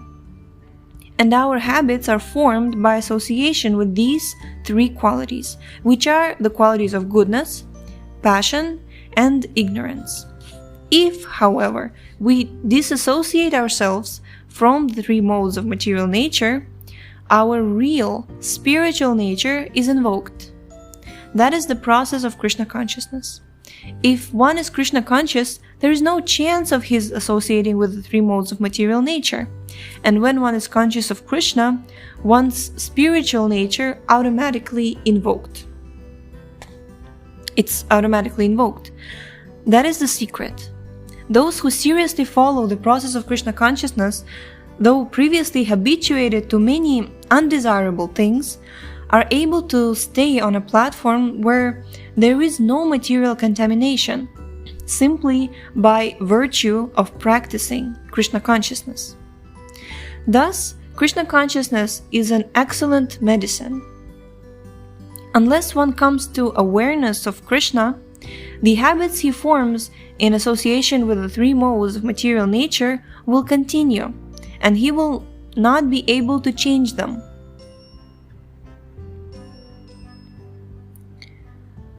So in the context that we just read about, sinful activities being committed over and over again, like right now here, this is the conclusion of the chapter, we can understand that unless we are conscious of God, unless we're conscious of Krishna, we cannot change that nature. We cannot change the fact that we're committing sinful activities, big or small, over and over and over again. This is a really, really important point to understand. Otherwise, we may think that, oh, I'm so disgusting, oh, I'm so useless, like I can't even change myself, right? Like even, not even gross sinful activities, but just like minor human flaws can also be counted here, right? Because especially for perfectionists who sometimes go into the self-rebuking moods, this is really a fact that unless we are awakening our spiritual nature by Krishna consciousness, we cannot change Okay, sorry for that. Just really, I wanted to also to remember this myself, because this is just something that can put somebody off the spiritual track, thinking that I first need to change myself and then try to approach God. No, you approach the Lord, you approach Krishna, and then... Oh, yeah, I love this book. Okay, if one actually wants freedom from the repetition of birth and death, he must come to Krishna consciousness. In Bhagavad Gita, Lord Krishna says, Mam chayo vyabhicharena bhakti yogena sevate sagunan samatityaitan brahma bhuyaya kalpate. One who engages in full devotional service, who does not fall down in any circumstance, at once transcends the modes of material nature and thus comes to the level of Brahman. Bhagavad Gita 14.26. The Krishna consciousness process does not recommend this atonement or that atonement. One can go on experimenting by atoning, but the diseases of the soul will remain unless one comes to the platform of rendering devotional service in love and purifying his life. Jai, Srila Prabhupada ki Jai. Haribol. So, we will continue in the next episode with chapter 4, entitled Learning Tapasya, Self-Control.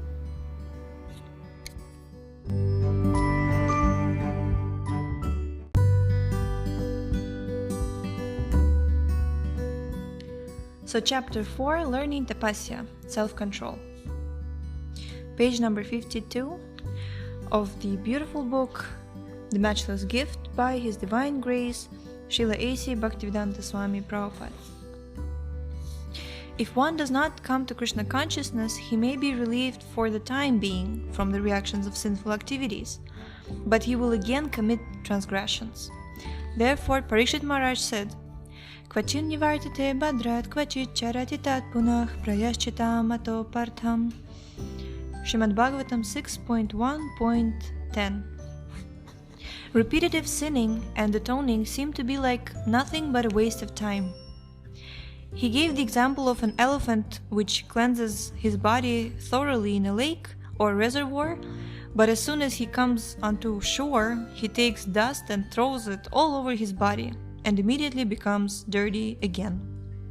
Thus, Parikshit Maharaj said that although one may cleanse himself in the process of atonement, but he again commits the same sinful acts. What is the use? Therefore, the second question put by Parikshit Maharaj to Shukadeva Goswami is very important. How can one ultimately become free from all contamination brought about by the material modes of nature? If one cannot achieve liberation, what is the use of atonement? In answer, Shukadeva Goswami said that merely counteracting karma, fruitive activities, by other activities cannot bring one's miseries to a final end. For example, the United Nations is attempting to establish peace in the world, but they cannot stop war. War breaks out again and again. After the First World War, statesmen and diplomats manufactured the League of Nations. Then the Second World War came, and now they have devised the United Nations. But war is still going on. The actual goal is to stop war, but that cannot be done. By one action, war is created, and by another action, war is stopped for the time being. But again, in the next opportunity, there is another war. The cycle of sinful activities and atonement is like that. What we actually want is to be free from suffering and war, but that doesn't happen. Shukadeva Goswami said that one kind of war causes a disturbance, and another kind of war stops it for some time. But that is not the ultimate solution to the problem. Shukadeva states that these troubles happen due to ignorance. Avidvad adhikaritvat. Adidvad means lack of knowledge. Avidvat adhikaritvat prayashchitam vimarshanam. Real atonement is performed in knowledge. Why is there fighting and why is there miseries? Unless these why questions, which in the Vedas are called Kena Upanishad, arise in one's mind, one is not fulfilling the proper function of his human life. These questions must arise. Why am I suffering? Where from have I come? What is my constitutional position? Where shall I go after death? Why am I put into this miserable form of life? Why are there birth, death, old age, and disease? How can these questions be solved? Shukadeva Goswami says, Nashnatah patyam evanam vyadhayo bhi bhavanti evam niyamakrirajan shanai kshemaya kalpate. Srimad Bhagavatam 6.1.12. If one wants to actually stop diseased life, he must follow a regulative principle.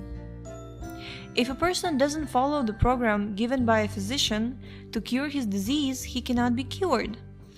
Similarly, if one doesn't think or act wisely as Vedic knowledge prescribes, how can he stop the problems of life? Simply by atonement, there may be a temporary suppression of difficulties, but they will arise again. Shukadeva Goswami says that in material or sinful life, we act in a way in which we are forced to commit sins and suffer as a result. This is so, and if we want to stop the cycle of suffering and victimization, we have to advance in knowledge. Ordinary people or karmis are fruitive actors who work all day and night to get some enjoyable results and then again suffer. Thus, the problems of such karmis are never solved. It is suggested, therefore, that one elevate himself to the platform of knowledge, as prescribed in Srimad Bhagavatam. The first necessity is tapasya, or acceptance of austerity. If a doctor advises a diabetic patient not to eat, but to starve for some days, although no one likes to starve, the patient must voluntarily accept starvation if he wants to be cured. This is tapasya, voluntary acceptance of a miserable condition. The ability to do so is good, and human life is meant for that purpose. Indeed, Vedic culture prescribes tapasya, and one can see many tapasvis undergoing austerities in India. In the winter, they stand in water up to their necks and meditate. Standing in water during severe cold is not very comfortable, but they voluntarily do so. In the summer, they also ignite fires all around themselves and sit down in the midst of the blazes and meditate. These are examples of severe tapasya undertaken by many ascetics in India. Some tapasya is certainly required. Without it, one cannot advance in spiritual life or knowledge. If we simply engage in the animal propensities of eating, sleeping, mating, and defending, not accepting the tapasya process, human life is a failure.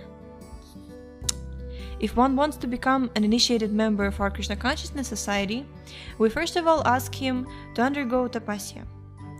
In the Western countries, especially, it is a great tapasya to give up illicit sex life, intoxication, meat eating, and gambling. Although we require only these austerities, it is very difficult to observe them.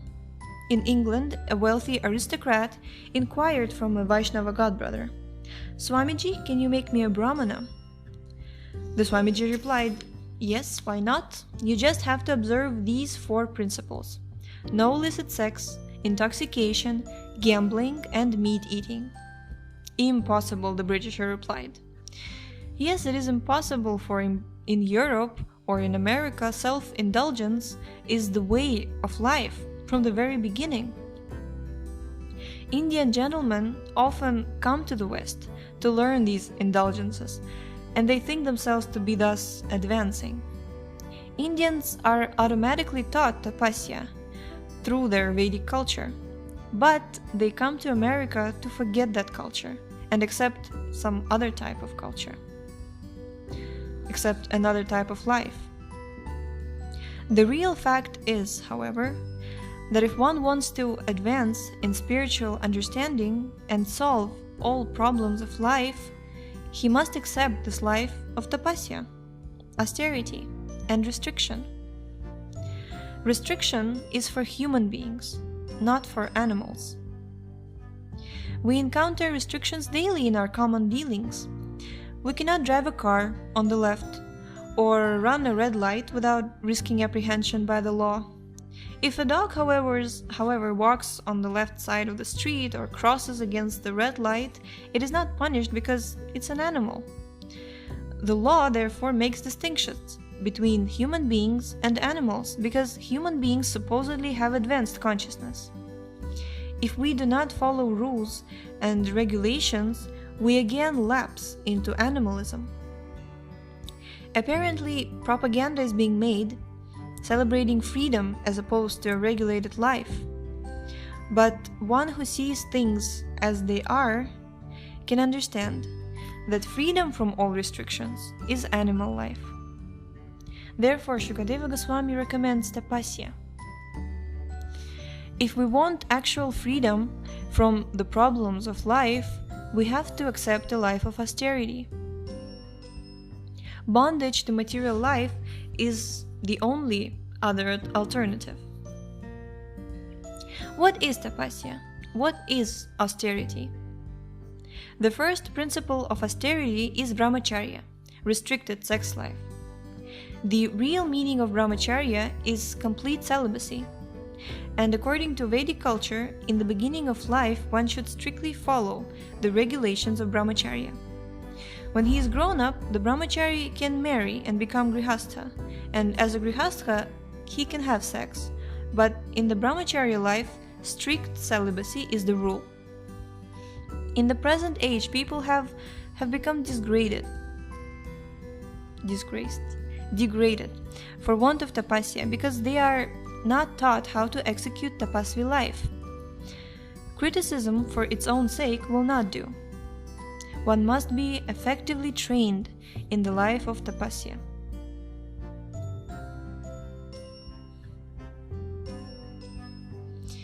In the Vedas it is said that those who execute a regulated life of tapasya are brahmanas.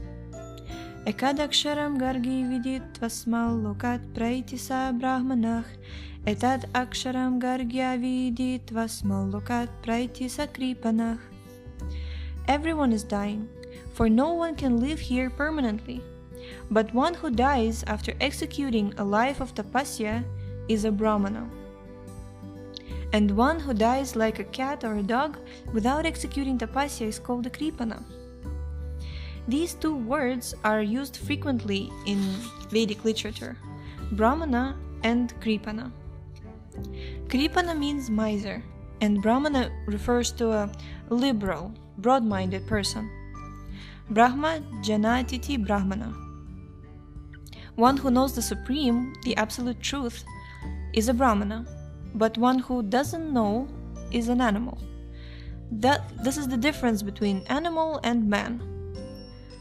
Man, to deserve the name, must be educated to understand the Absolute Truth. Because human life is meant for knowledge, there are schools and colleges, philosophers and scientists and mathematicians.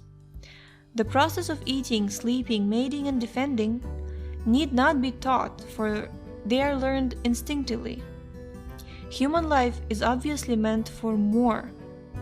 It is meant for tapasya and knowledge.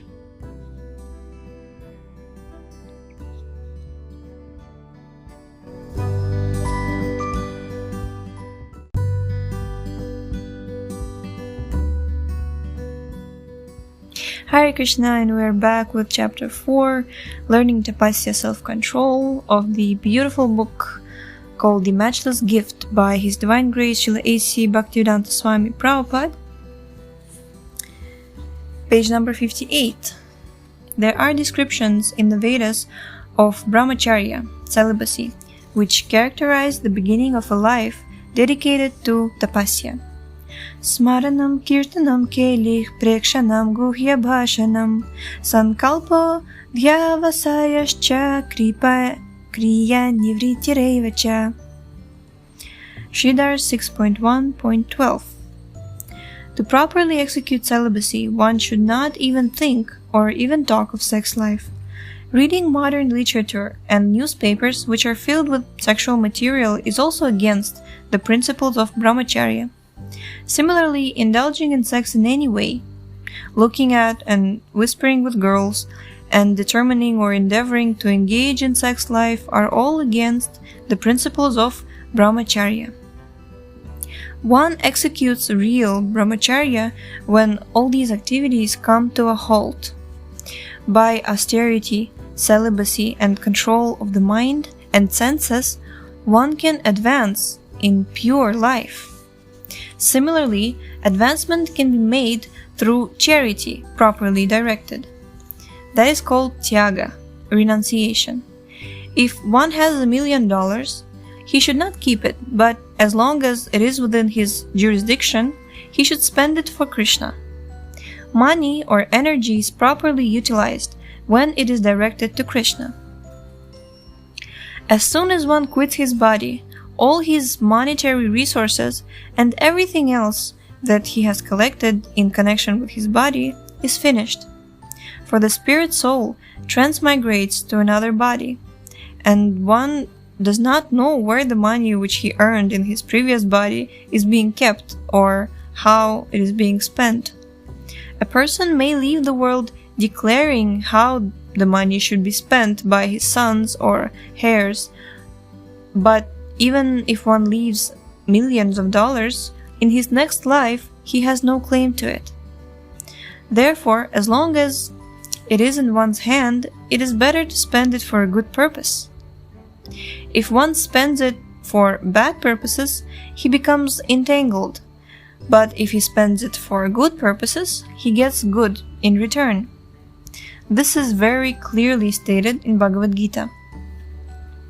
Bhagavad Gita explains that there are 3 kinds of charity. Charity in the mode of goodness, passion, and ignorance. A person in the mode of goodness knows where charity should be given. In Bhagavad Gita, Krishna says, Samoham sarva bhuteshu namedveshyosti na priyaha ye bhajanti tumam bhaktya mai teteshu chapyaham. I envy no one, nor am I partial to anyone. I am equal to all. But whoever renders service unto me in devotion is a friend, is in me, and I am also a friend to him. Bhagavad Gita 9.29. Krishna is not in want of money, for he is the original proprietor of everything. Ishavasya midam sarvam, Isha Upanishad Mantra 1. But still he asks us for charity. For example, Krishna, in the guise of Vamana, a dwarf Brahmana, went to beg from Bali Maharaj. Even though he is Sarvaloka Maheshwaram, Bhagavad Gita 5.29, the proprietor of all the planets, he nonetheless says, please give in charity to me. Why? It is for our interest, for the sooner we return Krishna's money to Krishna, the better situated we will be.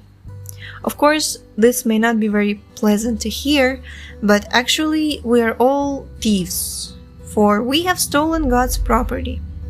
If one who has something is not God conscious, it is to be understood that he has stolen God's property. That is the nature of material life.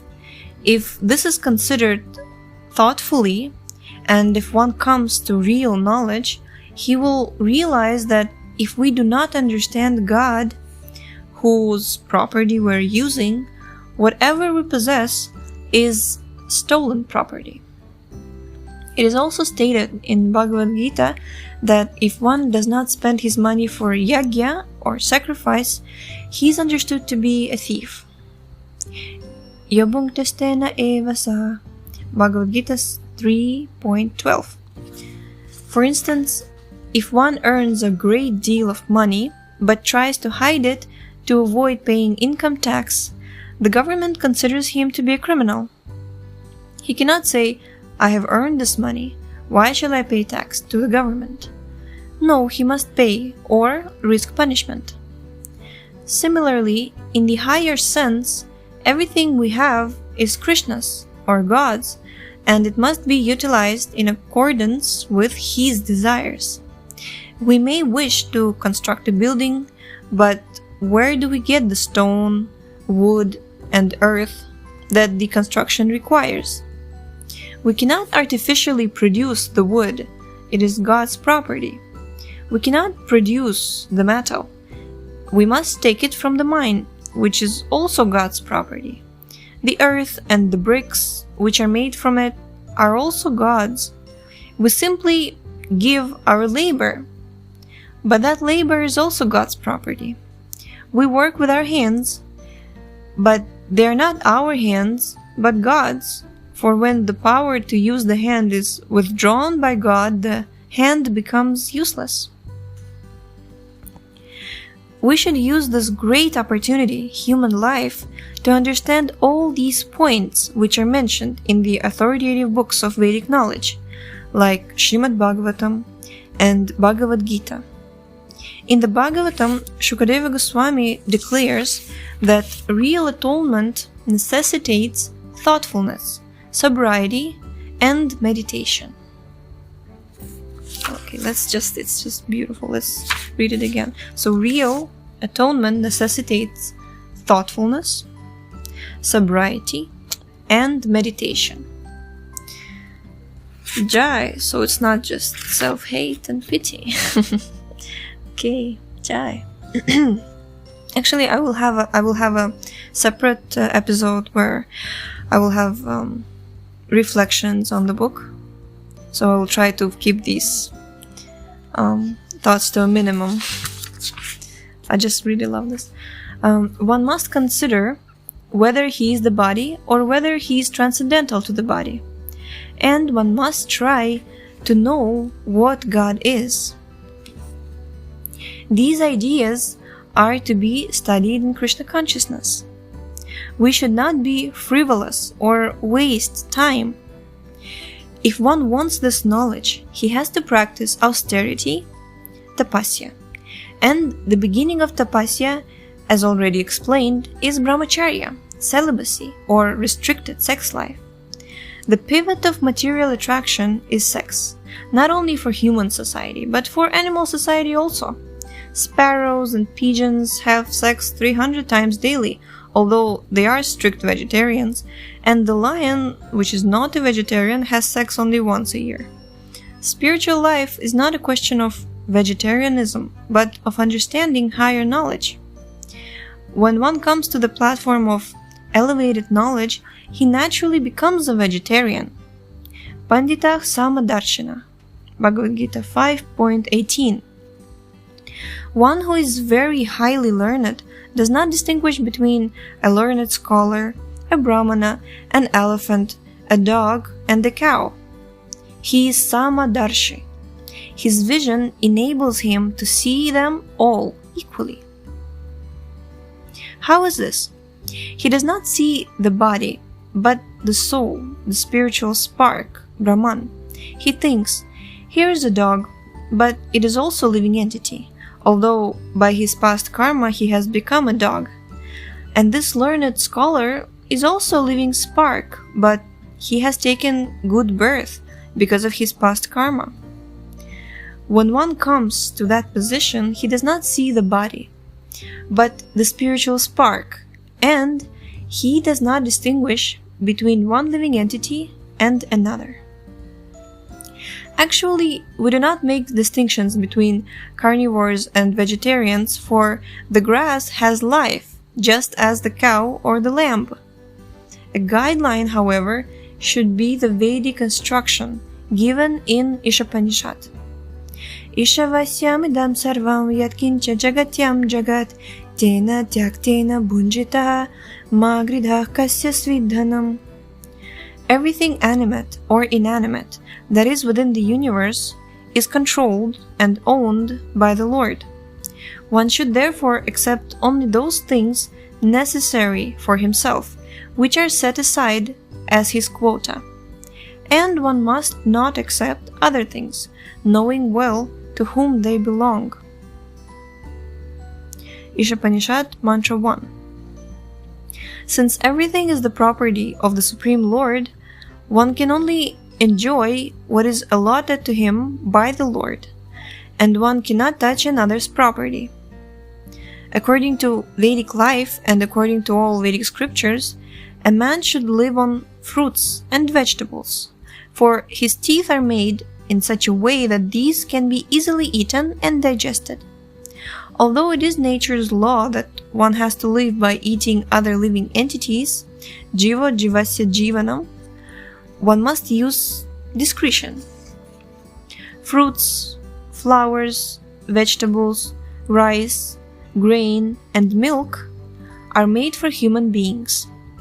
Milk, for example, is an animal product, the blood of an animal transformed, but the cow delivers more milk than is needed by her calf. Therefore, milk is intended for a man. Man should simply take the milk and let the cows live, and thus following nature's law, man will be happy. Tena tyaktena bunjita. Ishopanishad Mantra 1. One should take whatever God allots to him, and thus live comfortably. We have to elevate our consciousness through this science of Krishna. Charity is within everyone's heart, but we do not know how to make the best use of it. Whatever we spend in terms of energy should be for Krishna, for it all belongs to him. By spending for Krishna, one will not be a loser. Krishna is so kind that when we offer him food, he accepts and yet leaves everything for us to eat. Simply by offering food to Krishna, we can become devotees. We need not spend an extra farthing. In the higher sense, everything belongs to Krishna. But if we offer everything to Krishna, we will be elevated. This is a sublime and proven way for advancement in pure life. Jai, so we have completed chapter 4, and in the next episode we will be starting chapter 5, learning steadiness in Krishna consciousness. Jai, I guess, after this chapter, definitely it's like Krishna consciousness is fully accepted. So we just need to learn how to become steady in it. Thank you so much for tuning in, and we will see you next time.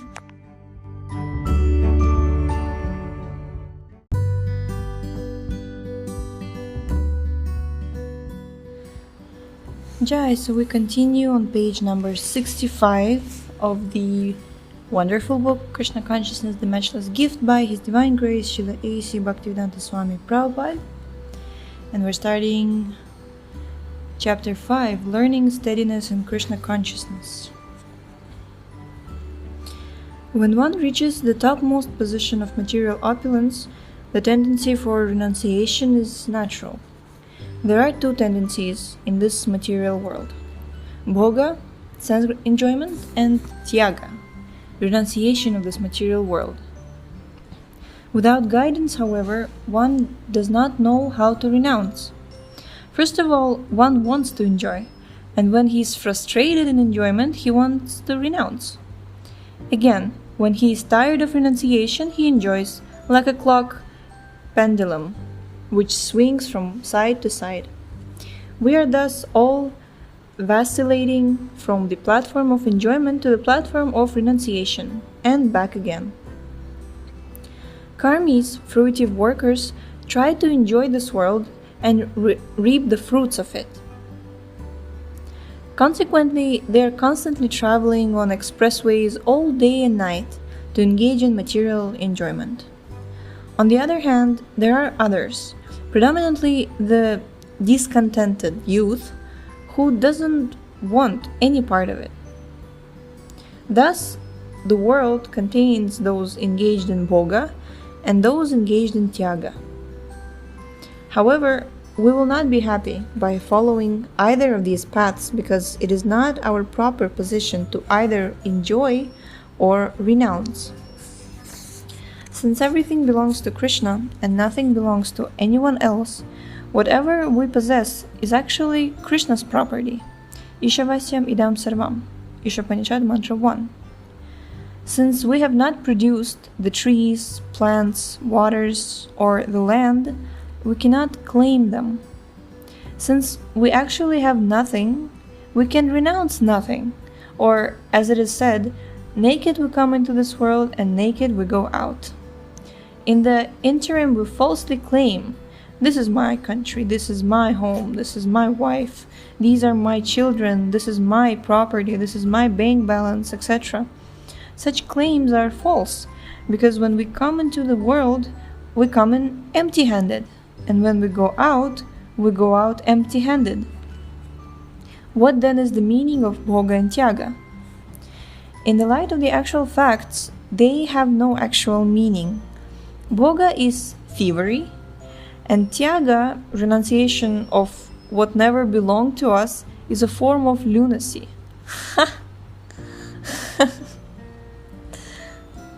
I'm not a thief, I'm a lunatic. Great. Or somebody may say otherwise. Nice. In this regard, Krishna gives us this direction. Sarva dharman parityaja mamekam sharanam vraja. Bhagavad Gita 18.66. Although we have created different types of religion based on bhoga and tyaga, we are thus advised to give up. We're advised to give up all of them and to surrender unto Krishna. It is not within our power to enjoy or to renounce. When renunciation is recommended in Bhagavad Gita, it refers to renunciation of everything that we falsely claim to possess. A child may take $100 bill from his father and try to keep it, although he may not know how to use it. The father may beg the child, "Dear boy, kindly give it to me." The child does not know that the money actually belongs to the father, nor does he know that he had best handed it to his father, nor does he know that how to use it. Similarly, Krishna says, "Renounce your work to me, renounce your wealth and property for me." Krishna is not a beggar, for everything belongs to him, but he does treat us like small children. Compliance to his request to give everything to him is called tyaga, renunciation, and is one of the means by which one can attain elevation to Krishna consciousness.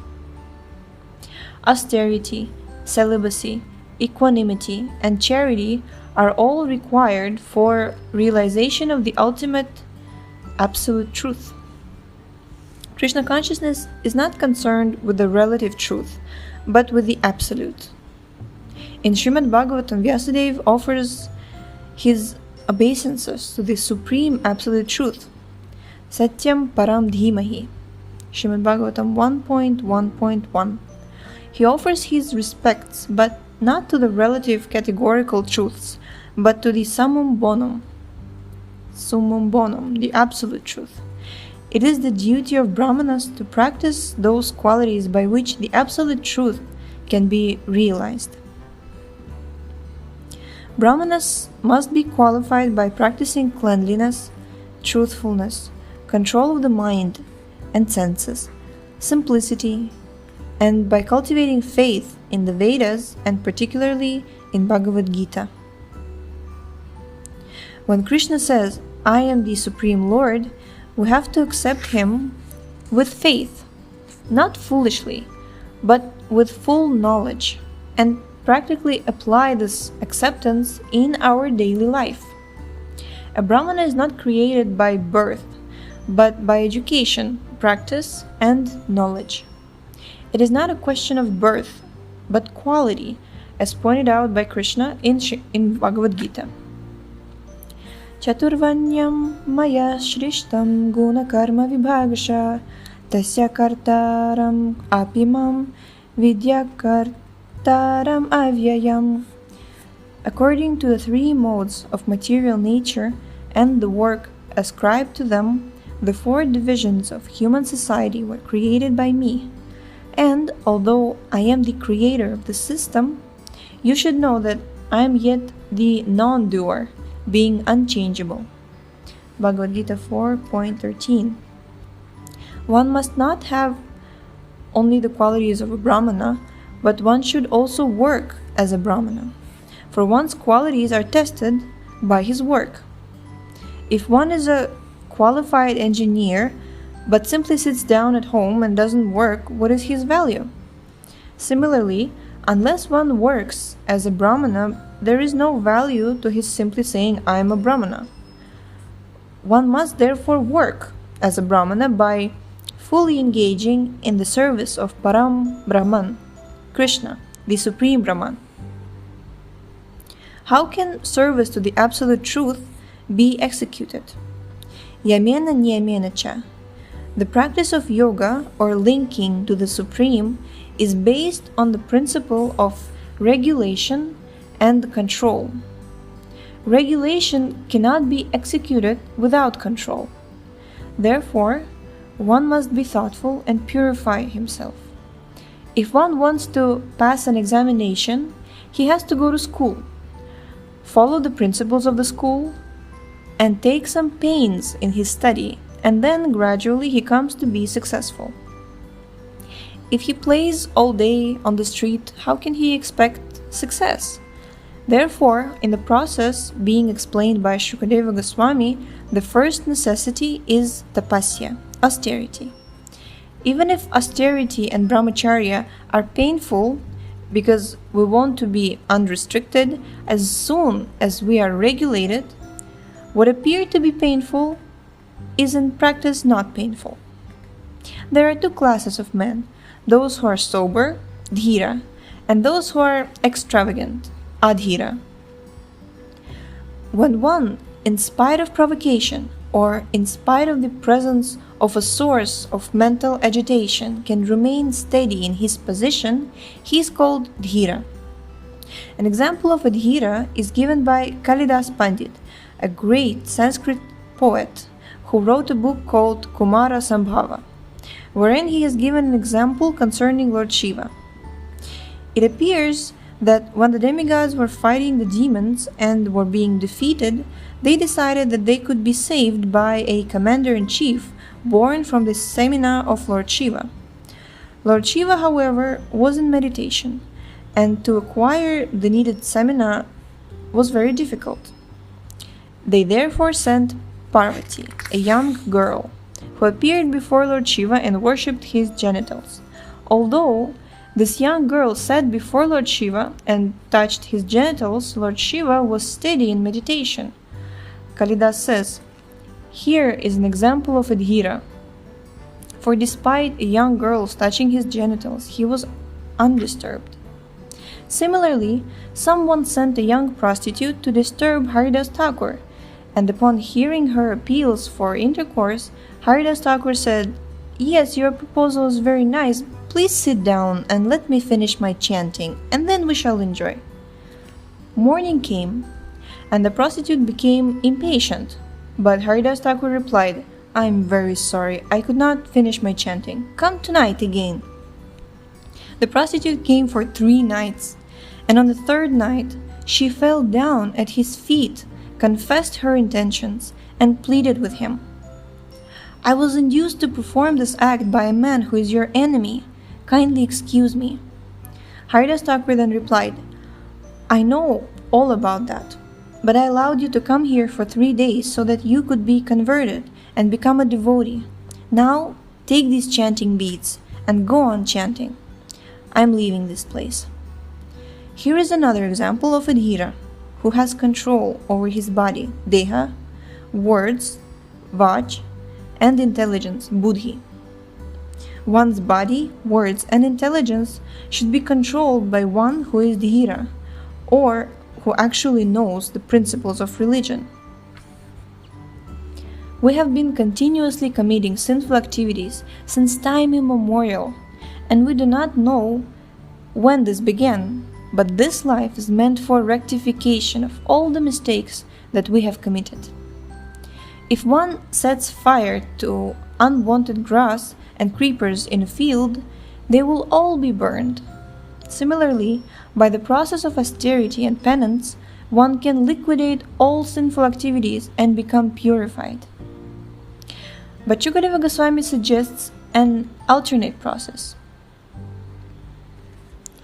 Kechit kevalaya bhaktya vasudeva parayana agham dhunvanti kartsyena niharam eva bhaskara. Srimad Bhagavatam 6.1.15. Generally, if one leads an austere and pious life of celibacy, equanimity, charity, etc., people will say that he is a very pious man. But simply by becoming Krishna conscious, one can kill all the resultant reactions of his past sinful life. A fog disappears as soon as the sun rises, and Krishna rises with the brilliance of thousands of suns. This process is accepted only by someone who is very fortunate. Chaitanya Mahaprabhu therefore said, Brahmanda Brahmite Kona Bhagyavan Jiva Guru Krishna Prasade Pai Bhakti Lata Bija. Chaitanya Charitamrita Madhya 19.151. By the grace of Krishna and the spiritual master, a fortunate person, after wandering throughout the universe in different species of life, receives the seed of pure devotional service. Krishna consciousness is meant for the very fortunate, for simply by accepting this one process, a person can surpass all the duties of austerity, renunciation, celibacy, etc.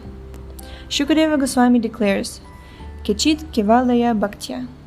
Srimad Bhagavatam 6.1.15. One who is extremely fortunate takes to the process of pure devotional service.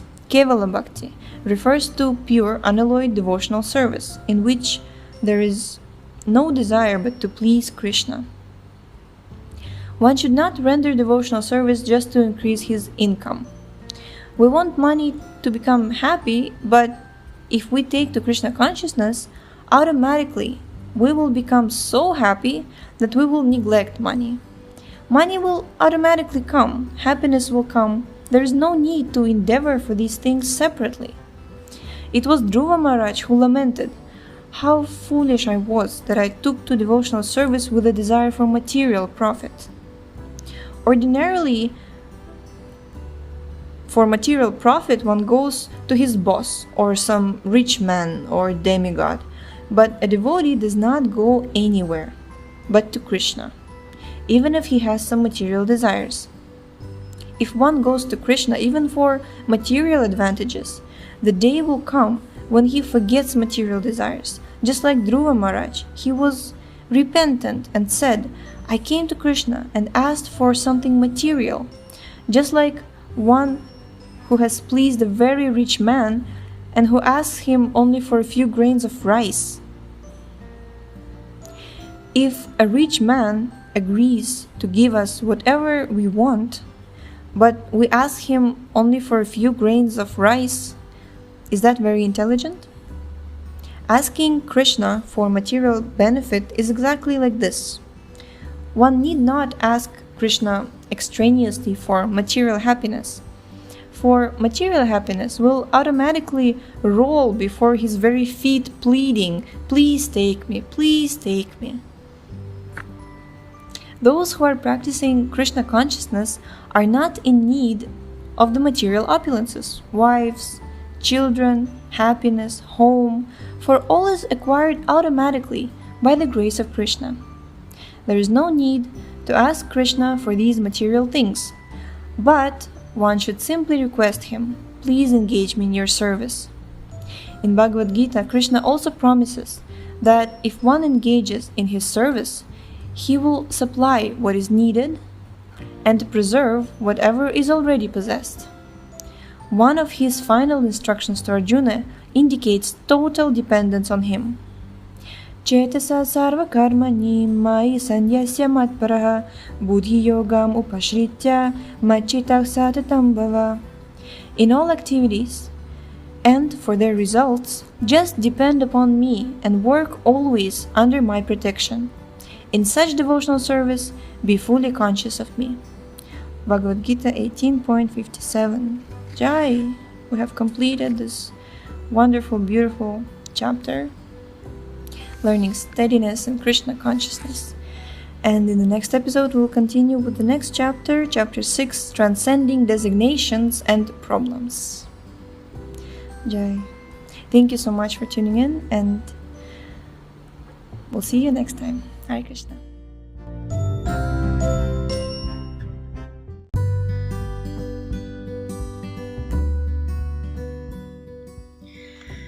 Jai, Hare Krishna. So we are back with the Matchless Gift by His Divine Grace Srila A.C. Bhaktivedanta Swami Prabhupada, page number 74, chapter 6, Transcending Designations and Problems. Krishna consciousness is easily achieved by the mercy of Lord Chaitanya, but only some are fortunate enough to have the mercy of Lord Chaitanya and his disciplic succession. According to Bhagavad Gita, Manushyanam sahasreshu kaschid yatati sidaye yatatamapi sidanam kaschin mam veti tattvataha.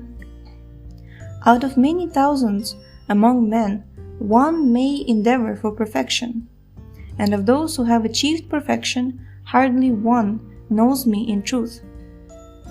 Bhagavad Gita 7.3. God realization is not possible for animals, or for persons who are almost animals, or for animals in the shape of human beings.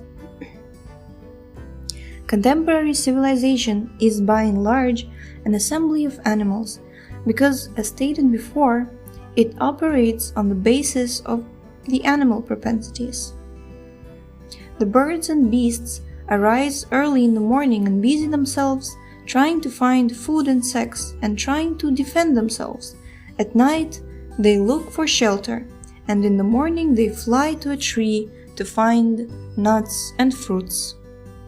Similarly, in New York City, great hordes of people travel from one island to another by ferry boat or wait for subways in order to go to the office for the purpose of finding food. How is this an advancement over animal life? Although the ferry and subways are always crowded, and many people have to travel 40 or 50 miles for bread, the birds are free to fly from one tree to another. Real civilization is not concerned simply with man's animal needs, but with enabling man to understand his relationship with God, the Supreme Father. One may learn about his relationship with God by any process, through Christianity, through the Vedic literatures, or through the Quran. But in any case, it must be learned. The purpose of this Krishna consciousness movement is not to make Christians into Hindus or Hindus into Christians, but to inform everyone that the duty of a human being is to understand his relationship with God. One must learn this, otherwise he is simply wasting his time by engaging in animalistic propensities. We must all try to love God or Krishna. If one has a process, he should practice it, or he can come and learn this process. One should not begrudge the selection of one process over another. Vishadapi amritam grahyam amedhyadapi kanchanan nichadapyuttamam vidyam striratnam dushkuladapi. Niti Darpana 1.16. Chanakya Pandit says that one must catch what is right from any source. If there is a glass of poison with some nectar in it, he says, one should take out the nectar and leave the poison. In the same way, if one finds gold in a filthy place, he should take it. Similarly, although according to the Vedic system of education, one must be given instruction by intellectual persons like Brahmanas. If somehow someone lower on the social scale has learned the truth, one should accept him as a teacher and learn from him. One should not think that just because one is lowly born, he should not be accepted as a teacher. Similarly, if one is serious about understanding God, he should not think, I am Christian, I am Hindu, or I am Muslim. If one is serious about understanding love of God, he should consider which process is practical. One should not think, why should I follow Hindu or Vedic scriptures? The purpose of following the Vedic scriptures is to develop love of God. When students come to America for a higher education, they do not consider the fact that the teachers may be American, German, or of other nationalities. If one wants a higher education, he simply comes and takes it. Similarly, if there is an effective process for understanding and approaching God, like this Krishna consciousness process, one should take it. Not all, but those who are intelligent and fortunate take to this process of devotional service, kevalaya bhaktya, and their only desire is to serve Krishna. From early morning till late at night, the devotees are engaged in Krishna's service. This is called kevalaya, pure. For them, there is no other business. This process is recommended for all, and it is the perfection of all religious processes. Savaipum samparo dharmo yato bhaktiradhokshaje. Srimad Bhagavatam 1.2.6. In Sanskrit, there are two words, para and apara, which describe the superior, transcendental, and the inferior, material approaches to religion. In the execution of material dharma, or religion performed for material gain, people generally go to a church or a temple and pray, God, give us our daily bread. Actually, this need not be asked for bread is already provided for everyone. Even the birds and beasts can get their bread without having to go to church to ask God for it. Similarly, our bread is also provided whether we go to church or not.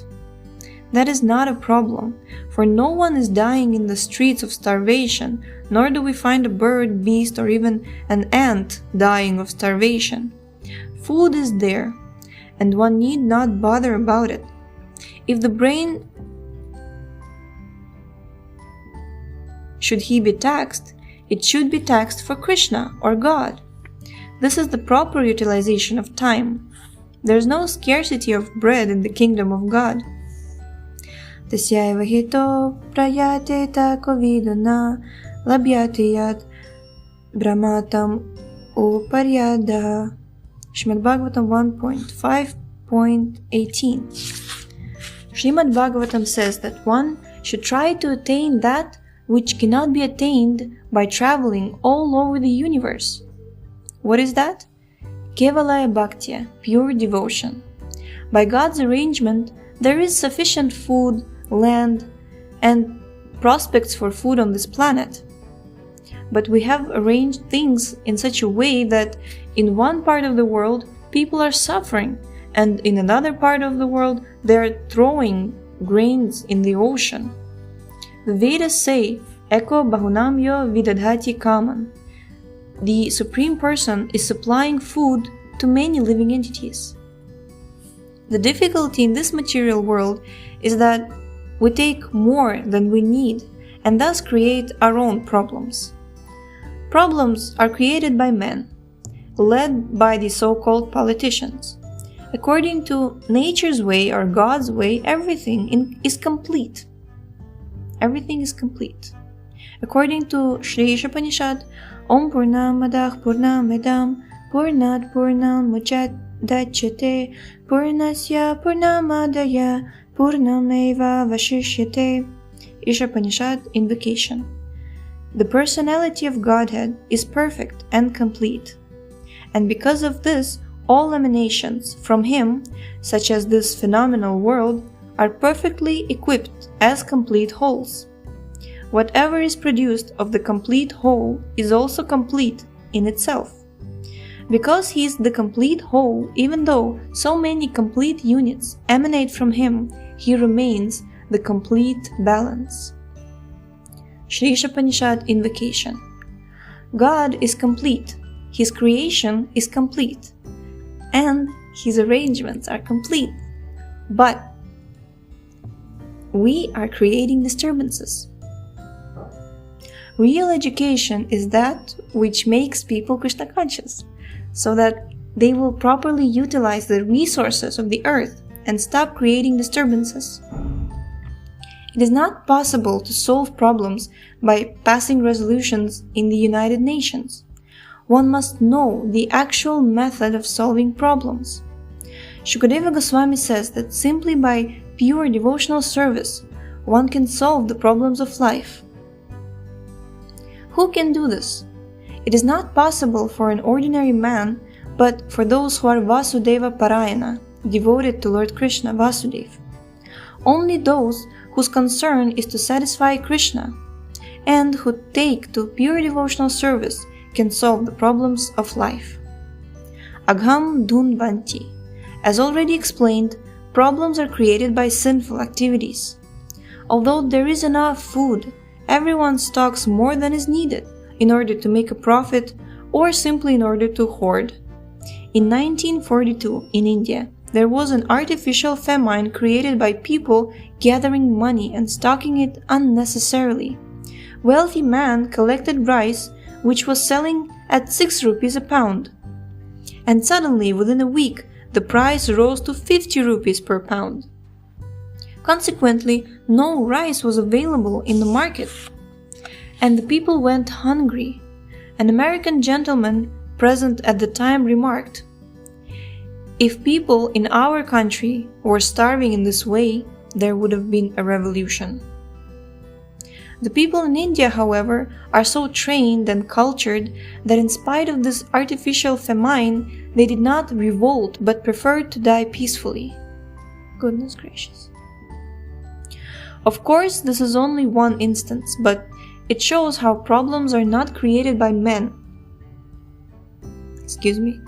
Are not created by God, but by men. In Germany, during the First World War, the women went to church and prayed to God to send their husbands, sons, and brothers back safely. But none of them came back. All of the women became atheists. They did not consider that God did not advocate the war and its problems. They went to Him for a solution. When we create our own problems, we have to suffer the results.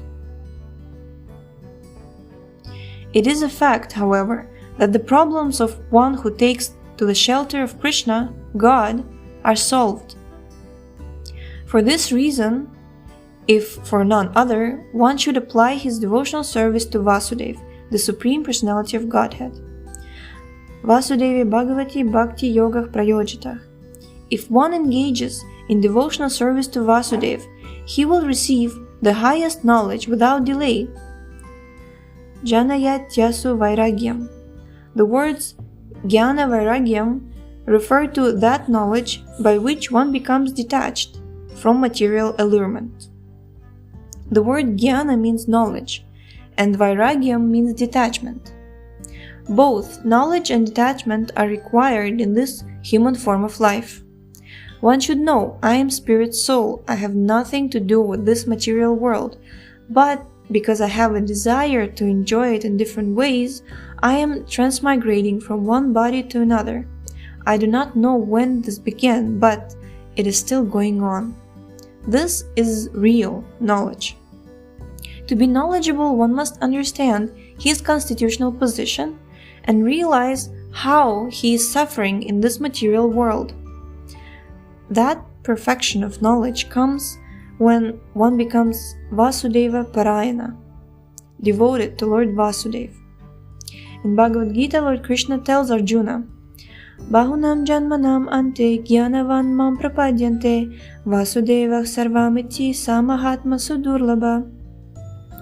After many births and deaths, He who is actually in knowledge surrenders unto me, knowing me to be the cause of all causes and all that is. Such a great soul is very rare. Bhagavad Gita 7.19. Those great souls who know perfectly well that Krishna, Vasudeva, is the source of everything are very rare. It is easy to find so-called Mahatmas, great souls with long beards and mustaches, and who tell everyone that they are one with God and that when they die they will wake up and become God, but these are not really Mahatmas. Rather, they are Duratma, hard-hearted, because they want to encroach on the rightful position of Krishna and become one with him. If they were a servant in the office who tried to occupy the position of employer, would the employer like it? Similarly, any living entity who is trying to become God is not very much to God's liking. Of course, no one can become God, but this endeavor to become God or his competitor is not very pleasing to him. Persons who try are described in Bhagavad Gita as dvishataha, envious. The Lord says, Tanaham dvishata kruran samsareshu naradaman kshipam yajarsam ashubham asurishveva yunishu. Envious, mischievous, the lowest of mankind, these do I ever put back into the ocean of material existence, into various demoniac species of life. Bhagavad Gita 16.19.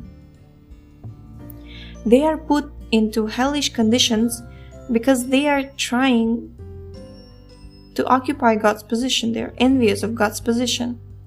First, they try to occupy high positions in this material world, and when they are frustrated in this attempt, they think, now I shall occupy the position of God. Of course, this desire is also frustrated because no one can become God. God is God, and the living entity is the living entity. God is supreme and infinite, and we are infinitesimal. Our position is to serve God, and when we act according to our position, we become happy. By imitating God, happiness cannot be obtained. Yasyaika nishvasita kalam adhavalambya jivanti lomavila jajagat andanata. Bhagavad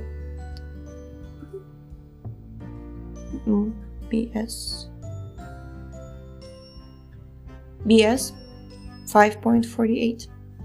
There are innumerable universities, and within one breath of the Mahavishnu, these universes are inhaled and dissolved within his body. How then can a living entity become God? God is not so cheap. Therefore, we must become advanced in knowledge and accept Vasudeva, Krishna, as the Supreme. There is no question of Krishna being a man. At no stage in his appearance on earth did he appear as an ordinary living entity. Even as a baby, he performed miraculous feats way beyond the abilities of the ordinary living entity. One should not consider that when he's surrendering to Krishna, he is surrendering to an ordinary man, but to the Supreme Personality of Godhead. Indeed, that is confirmed by all Vedic literatures. Agham Dunvanti. All reactions to sinful activities are cancelled when one surrenders to Krishna. In Bhagavad Gita, Lord Krishna himself advises personal surrender to him. Sarva dharman parityajya mamikam sharanam vraja aham tvam sarva papebhyo mokshayishyami mashuchaha. Give up all varieties of religiousness and just surrender unto me, and in return I shall protect you from all sinful reactions. Therefore you have nothing to fear. Bhagavad Gita 18.66. Therefore, one who is a devotee, Vasudeva Parayana, and who simply engages in devotional service is immediately freed from all sinful activities. Devotional service to Krishna or Krishna consciousness can never be attained by any amount of speculation, but by the causeless mercy of a pure devotee of Krishna. It is a matchless gift bestowed by the Mahatma or great soul out of compassion for fallen living entities. It is said that by the grace of Krishna one gets a guru or a spiritual master, and by the grace of the spiritual master one gets Krishna. That is like the gift of the sunrise. At night there is darkness, but in the morning, as soon as sun rises, immediately millions of miles of darkness are removed. In the same way, if we try to make the sun of Krishna rise within our hearts, all of our problems will be solved. This is one of the most... This is just beautiful. We have completed the 6th chapter, and we have only one chapter left. And in tomorrow's episode, we're going to read this chapter called The Matchless Gift, Liberation in Krishna Consciousness. Thank you so much for tuning in to Shravanam Diaries, and we will see you next time. Hare Krishna.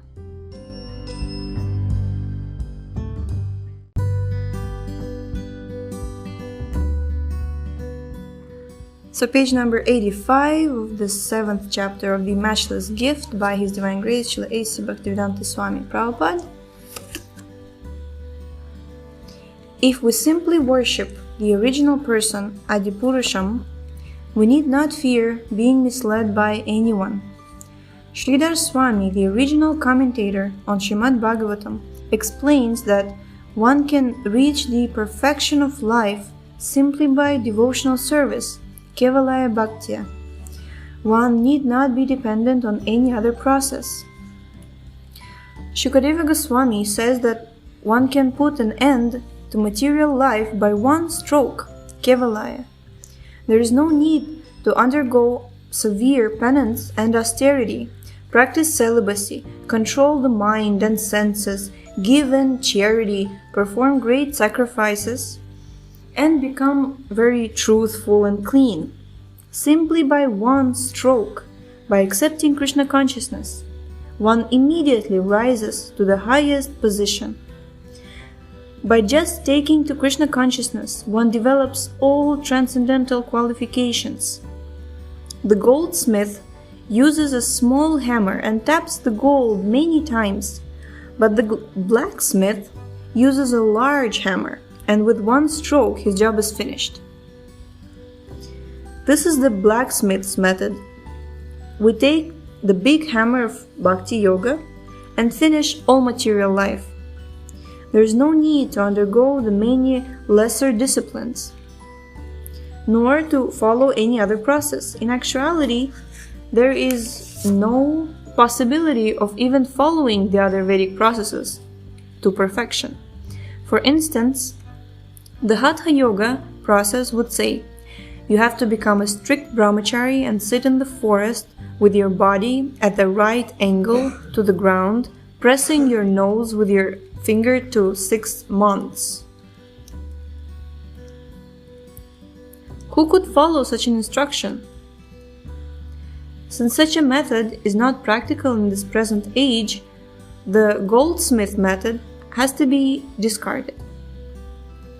The solution is to take the blacksmith's hammer of Krishna consciousness and finish off all sinful reactions immediately.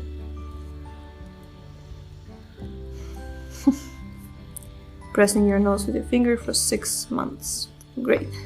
So by devotional service, one has to become Vasudeva Parayana, a devotee of Lord Vasudeva or Lord Krishna.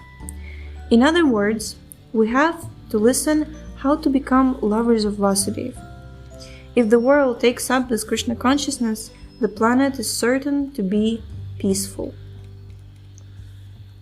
Now the earth is quickly becoming a hellish planet. And if this Krishna consciousness is not taken up, This hellish condition will progress despite all advances in education and economic development. Therefore, those who are thoughtful should take this movement very seriously and try to understand its value. It is not something manufactured by one man or a group of disciples. It is authoritative and age-old, based on the Vedic literatures, which date back thousands of years. Niharam Iva Bhaskara. Bhaskara refers to the sun. The sun immediately dissipates mist or fog as well as darkness. As stated before, we should try to make the sun of Krishna rise within our hearts. In the Chaitanya Charitamrita also, it is stated that Krishna is like the sun, and that Maya, the illusory energy, is darkness. Yahan Krishna tahan nahi Maya radhikar. As soon as the sun of Krishna is present, the darkness of Maya immediately dissipates. Without following this process, it is very difficult to overcome the ocean of darkness, Maya. If we simply teach people to surrender unto Krishna, God, all the fog and mist of illusion will disappear. The method is very simple. Chant Hare Krishna, Krishna Krishna, Hare Hare, Hare Rama, Rama Rama, Hare Hare. The more one goes on chanting, the more the darkness of many lives is dissipated. Cheto Darpana Marjanam. By chanting, one can cleanse the dust from the mirror of his mind and perceive things very distinctly. Thus, one will know what he is, what God is, what this world is, what our relationship with God is in this world, and how to live in this world, and what our next life is. Such knowledge is not taught in schools, where one is taught how to manufacture or acquire products for sense gratification. There's always a hard struggle going on involving man's attempt to dominate material nature. However, for every convenience he manages to produce, there is an inconvenience accompanying it. For example, recently some engineers designed an airplane which can fly at great speeds without danger.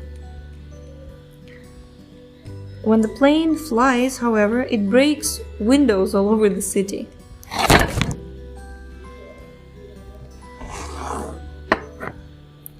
Jai.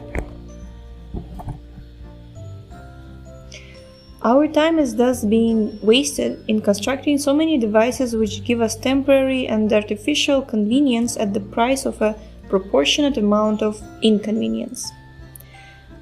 This is all part of the law of karma, the law of action and reaction. For whatever we do, there must be a reaction by which we become entangled. This is stated in Bhagavad Gita. Yagyarthat karma nanyatra lokoyam karma bandhana tadartham karma kaunteya mukta sangha samachara. Work done as a sacrifice for Vishnu has to be performed, otherwise work binds one to this material world. Therefore, O son of Kunti, perform your prescribed duties for his satisfaction, and in that way you will always remain unattached and free from bondage. Bhagavad Gita 3.9.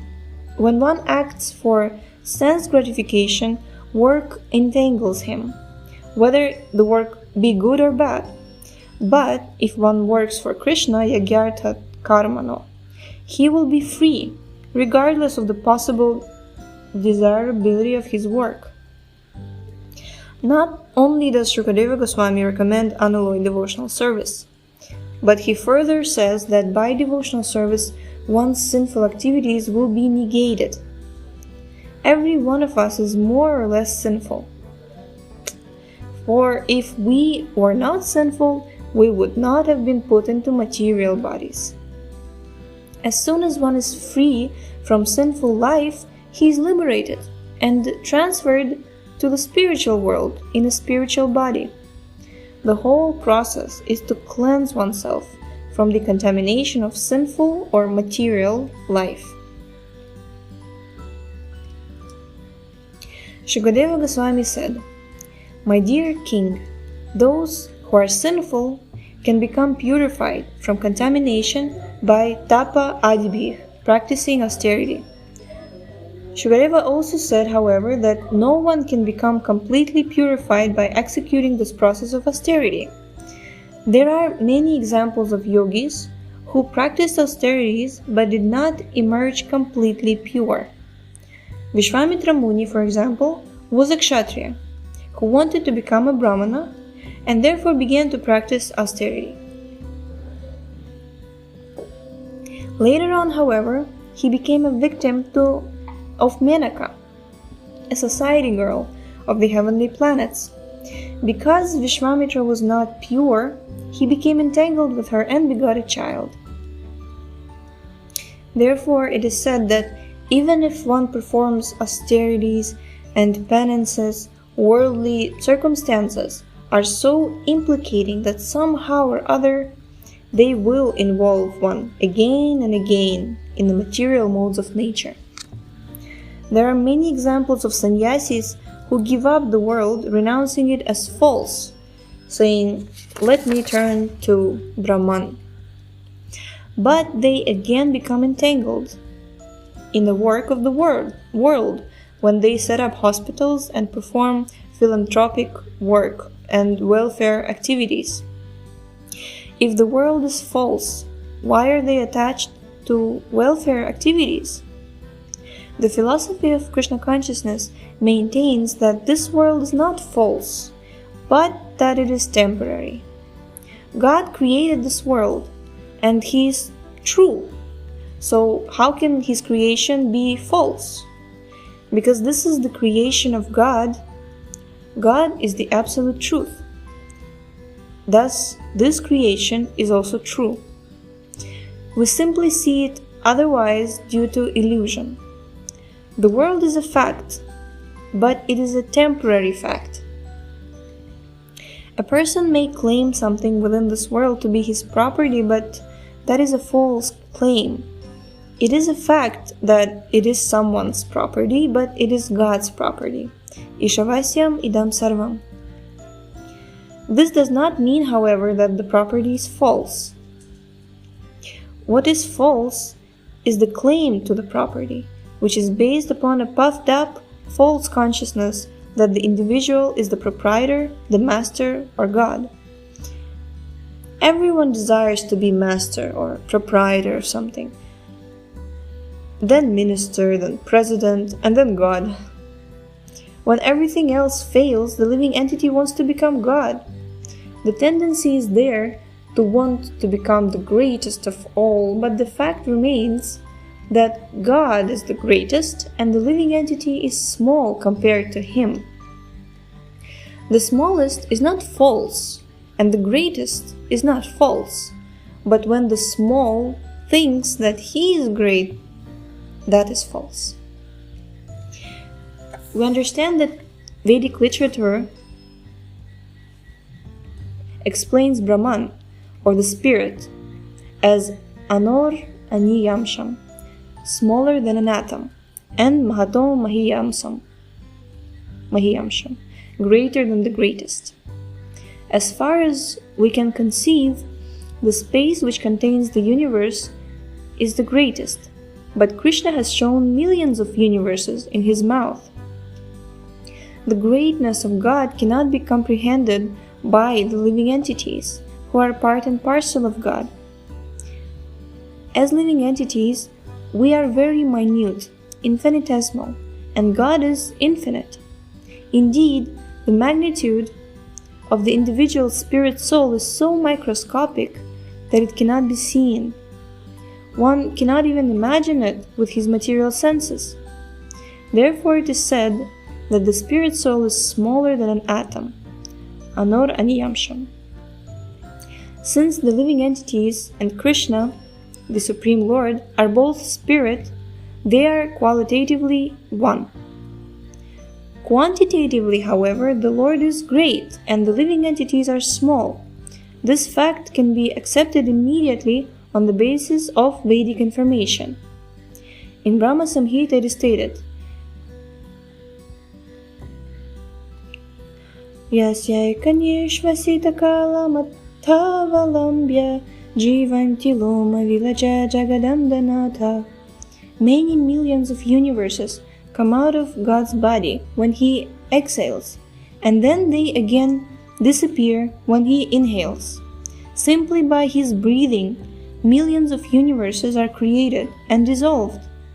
If this is the case, then how can the living entities claim proprietorship over anything? One's position is safe only so far as he does not falsely declare himself to be God or proprietor. It has become fashionable to claim to be God, and fools accept such claims, but from the Vedic literatures we understand that God is not so cheap. Jai. Today we'll have to stop here, and tomorrow we will complete the book, complete reading the book, and then probably day after tomorrow we'll have a day of reflections on the book, and either the same day or the day after there will be a bhajan. So we wanted to sing some bhajans, and maybe we'll be doing that after we complete a book. By Krishna's blessings and by the blessings of Vaishnavas. So this is a lot to kind of take in, and sometimes we feel that, for example, myself as a practicing devotee, we feel that we understand everything already, but in our actions we can see that not yet. So yeah, so tomorrow we will finally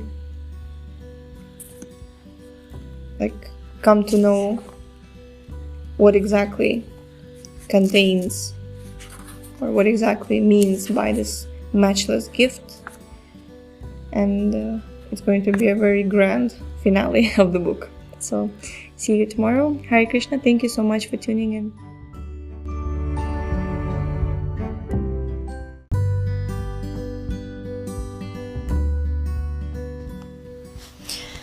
Jai, Hare Krishna, and we are reading the last portion of the wonderful book, The Matchless Gift, by His Divine Grace, Srila A.C. Bhaktivedanta Swami Prabhupada Ki Jai. So page 92 of chapter 9, The Matchless Gift, Liberation in Krishna Consciousness. As long as we are not making puffed up, ego-centered claims, we are already liberated. There is no need to actually seek liberation. But as long as one thinks I am this body, he is not liberated. Liberation means knowing perfectly well that one's self is separate from the body. Therefore, Shukadeva Goswami said, Prayashchitam Vimarshanam. Develop your knowledge, that will give you relief. Our knowledge is perfect when we come to know that we are very small particles of spiritual sparks, and that God, the Supreme, the greatest spiritual entity, supplies all our necessities. Eko bahunam yo vidadhati kaman. By knowing ourselves as minute particles, part and parcel of God, we can understand that our duty is to serve God. God is the center of all creation, of the whole universal body. He is the enjoyer, and we are His servitors. As this conception becomes clear, we become liberated. Liberation entails freedom from all false conceptions. It is not that upon liberation one acquires 10 hands.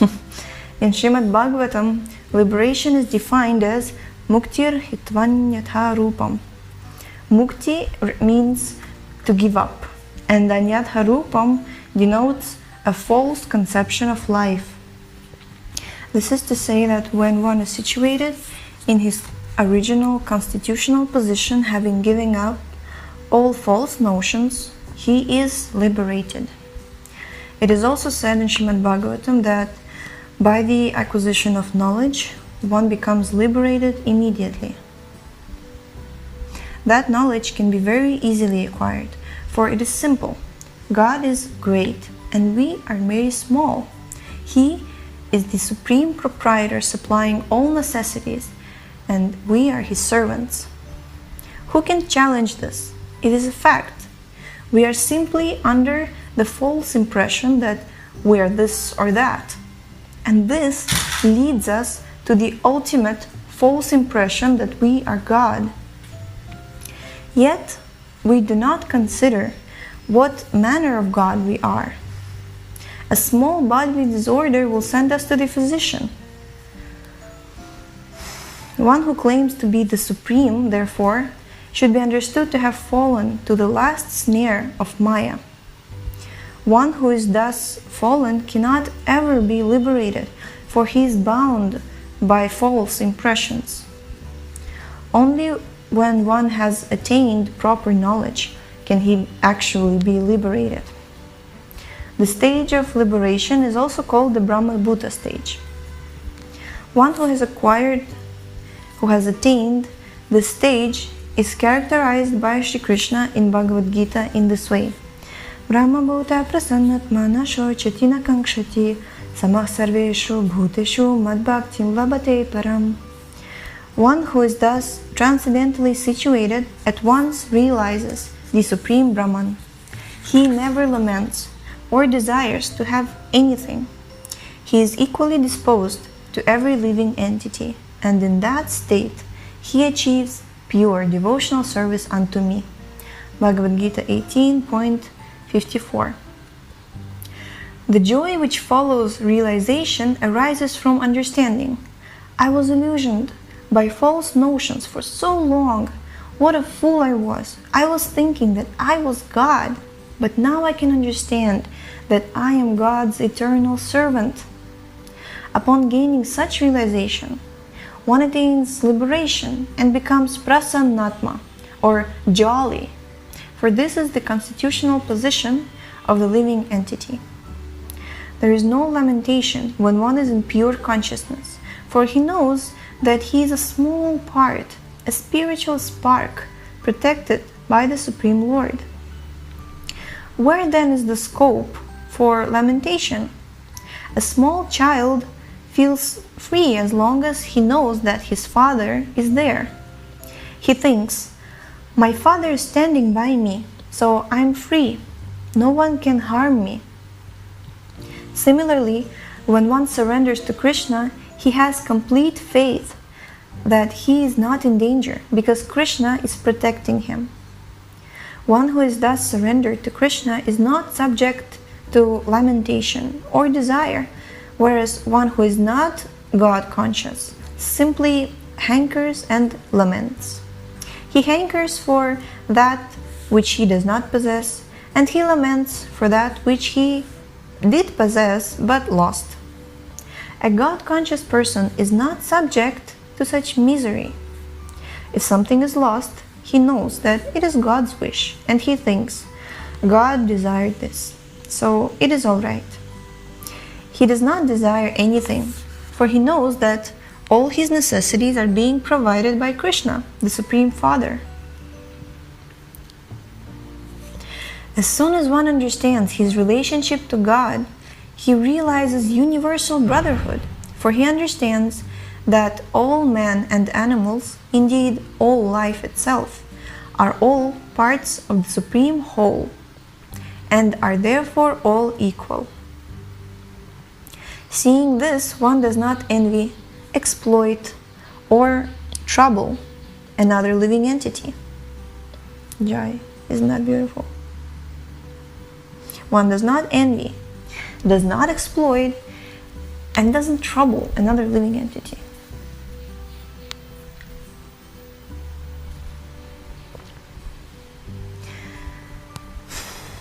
I guess we so need this right now in the world. Thus, one who is a devotee of Krishna automatically develops all good qualities, for he is in the proper consciousness. Harava bhaktasya kuto mahadguna maho manoratena sati dhavato bahi. One who has developed Krishna consciousness will manifest all the good qualities of the demigods. Indeed, it is stated, Vanchakalpatarubhyascha kripa sindubhya evacha. A Vaishnava, or devotee of Krishna, is an ocean of mercy to others. He gives the greatest gift to society, for society is in dire need of God consciousness. A Vaishnava bestows the priceless gift of the Maha Mantra. Hare Krishna, Krishna Krishna, Hare Hare, Hare Rama, Rama Rama, Hare Hare. Simply by chanting this mantra, one can remain in a liberated state. One should not think, however, that this state is simply a state of trance, whereby one remains seated in lotus position in a corner for days on end. No, liberation means serving. One cannot simply say, now I have dedicated my life to Krishna. Let me remain seated in samadhi. The standard of surrender must be maintained by nishevaya, serving. As one serves the Supreme Lord, the Lord reveals himself within the heart. The program of devotional service to the Lord is executed from morning to night. Indeed, Krishna says in Bhagavad Gita that one must engage in devotional service to him 24 hours a day. It is not that we should meditate for 15 minutes and then engage in all kinds of nonsense. The more we serve, the more dedicated to Krishna we become. Therefore, a person should utilize whatever talents he has for Krishna. There are 9 processes of devotional service: hearing, chanting, remembering, serving, worshipping the deity in the temple, praying, carrying out orders, serving the Lord as friend, and sacrificing everything for him. And one should always keep engaged in at least one of these 9 processes. One who is always engaged in Krishna's service never becomes disgusted. Bhajatam priti purvakam. Service must be rendered with love. But in the beginning, this may be difficult, and so one may become disgusted. As one makes progress in Krishna's service, however, he will find it pleasing. This is indicated by Krishna in Bhagavad Gita. Yattadagre visham iva pariname mritopanam tat sukham satvikam proktam atma buddhi prasadajam. That which in the beginning may be just like poison, but at the end is just like nectar, and which awakens one to self-realization, is said to be happiness in the mode of goodness. Bhagavad Gita 18.37.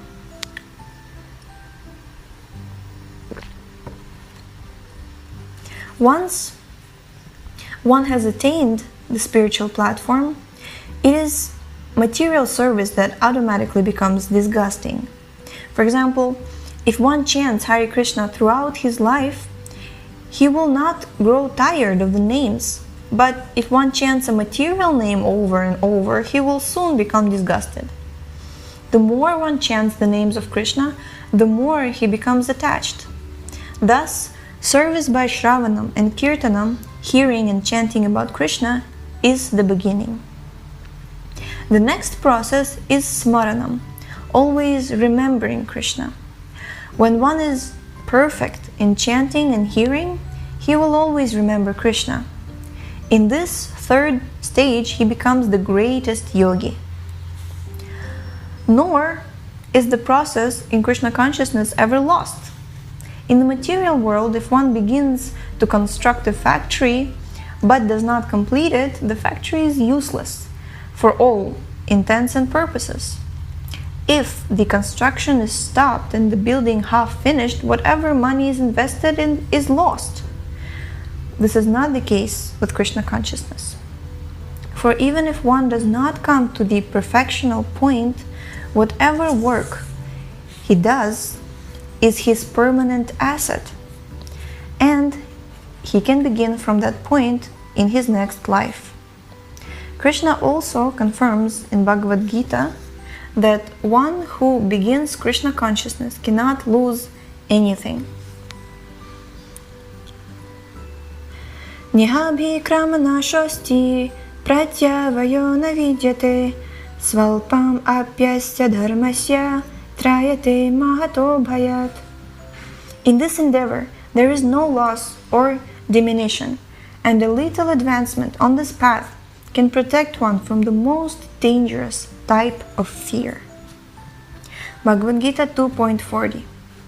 In the 6th chapter of Bhagavad Gita, when Arjuna asks about the fate of the unsuccessful yogi, Shri Krishna replies, Parthana vehanamutra vinasha stasya vidyate nahi kalyana krit kaschit durgatim tata gachati.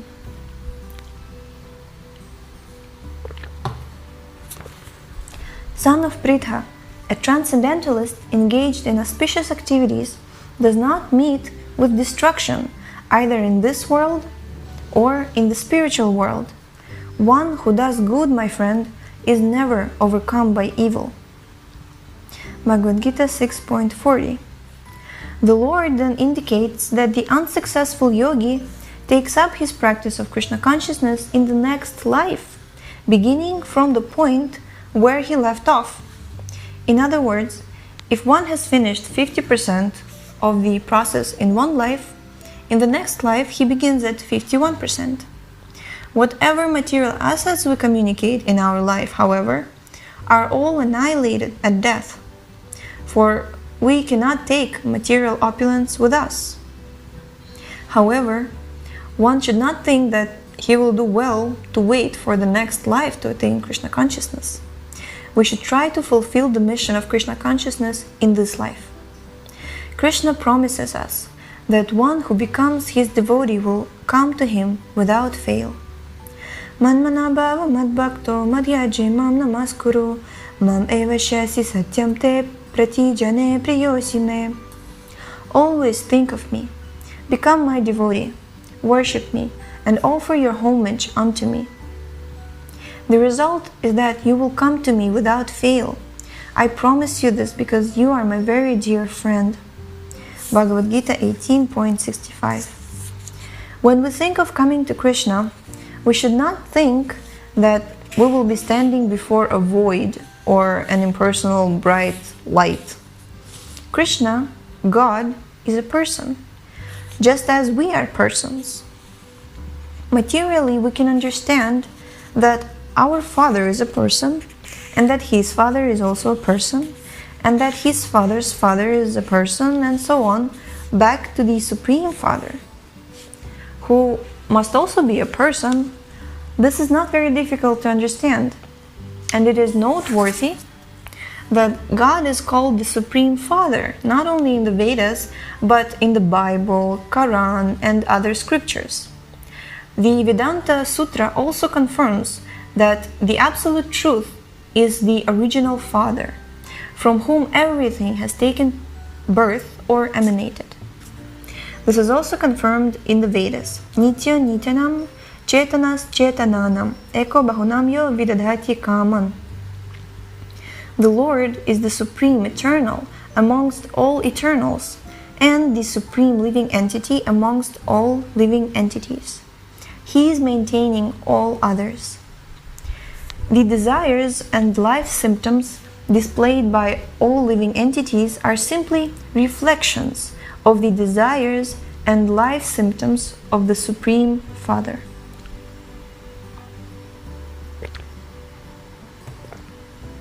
In other words, our desires, are born because He has desires. Because we are part and parcel of God, we have all the instincts of God in minute quality. The sex play and sex life which we see in the material world is but the perverted reflection of the love that is found in the spiritual world. This world is material because God is forgotten here. But once He is remembered, the world immediately becomes spiritual. In other words, the spiritual world is that place where Krishna is not forgotten. Oh, so beautiful. Spiritual world is that place where Krishna is not forgotten. That is also the definition of the spiritual world given by the Vedic scriptures.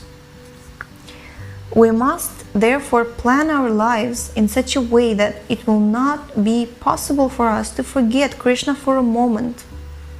In this way, by engaging in the service of Krishna, we will therefore always live in Vaikuntha or Vrindavan, the abode of Krishna. At present, due to our polluted consciousness, we are turning the world into a materialistic and hellish place, that's for sure, isn't it?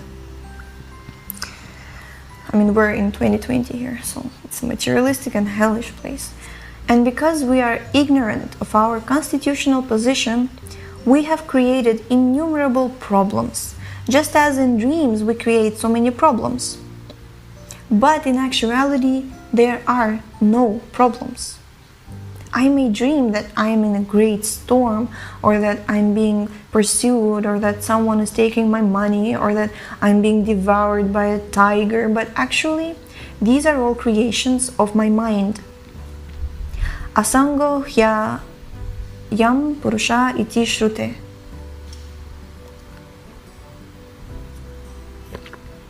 The Vedas say that the Purusha, the Atma, or the soul, has no connection with all its dreamlike material activities.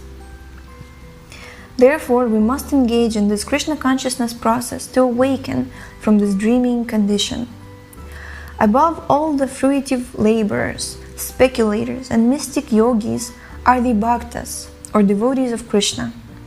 A bhakta can be perfectly peaceful, whereas the others cannot, because everyone but the bhakta, one who has pure love, has desire.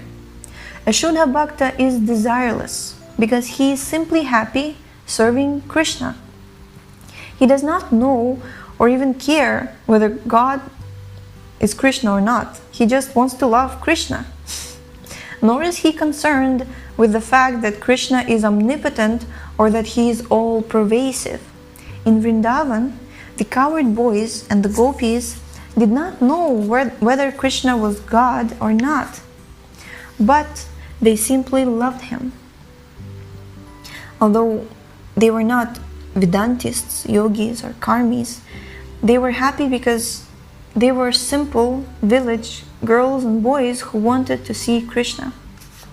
This is a very highly elevated position called Sarvapadhi Vinirmuktam Tatparatvena Nirmalam, or the stage of purity in which one is liberated from all material designations. Although the yogis and jnanis are trying to understand God, they are not aware of their illusory condition. Maya Sukhaya Bharam Udvahato Vimudhan. They are fools because they are working hard for illusory happiness. There is no question of peace for them. The jnanis, or speculators, wanting to get relief from the hard work of this material world, reject this material world. Brahma Satyam Jagan Mithya. Their position is a little higher than that of the karmis because the karmis have taken this material world as everything. They say, here we shall be happy. And their dharma, or religion, consists of trying to make a peaceful atmosphere within this material world. The fools do not know that this has been tried for millions of years, but has never happened and will never happen. How can peace in the material world be possible when Krishna, the Creator himself, says that this place is meant for trouble and miseries? Abrahama bhuvana lokah punaravartinorjuna mamopetya tu kanteya punarjanma navidyate. From the highest planet in the material world down to the lowest, all are places of misery wherein repeated birth and death take place.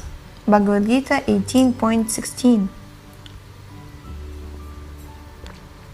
Dukhalayam ashashvatam. Not only is this world full of suffering, but it is also temporary. One cannot simply agree to go ahead suffering the threefold miseries and stay here. Even that will not be allowed. In this world, he will not only be punished while staying here, but he will also be kicked out at the end. One may accumulate a large bank balance or an expensive home, a wife, children, and so many amenities. And he may think, I am living very peacefully.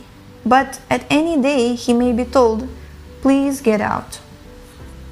Why, he will ask. It is my house, it is paid for. I have money and a job and responsibilities. Why should I get out? Just get out, don't talk, get out. On that day a man sees God. Oh, I did not believe in God, he may think.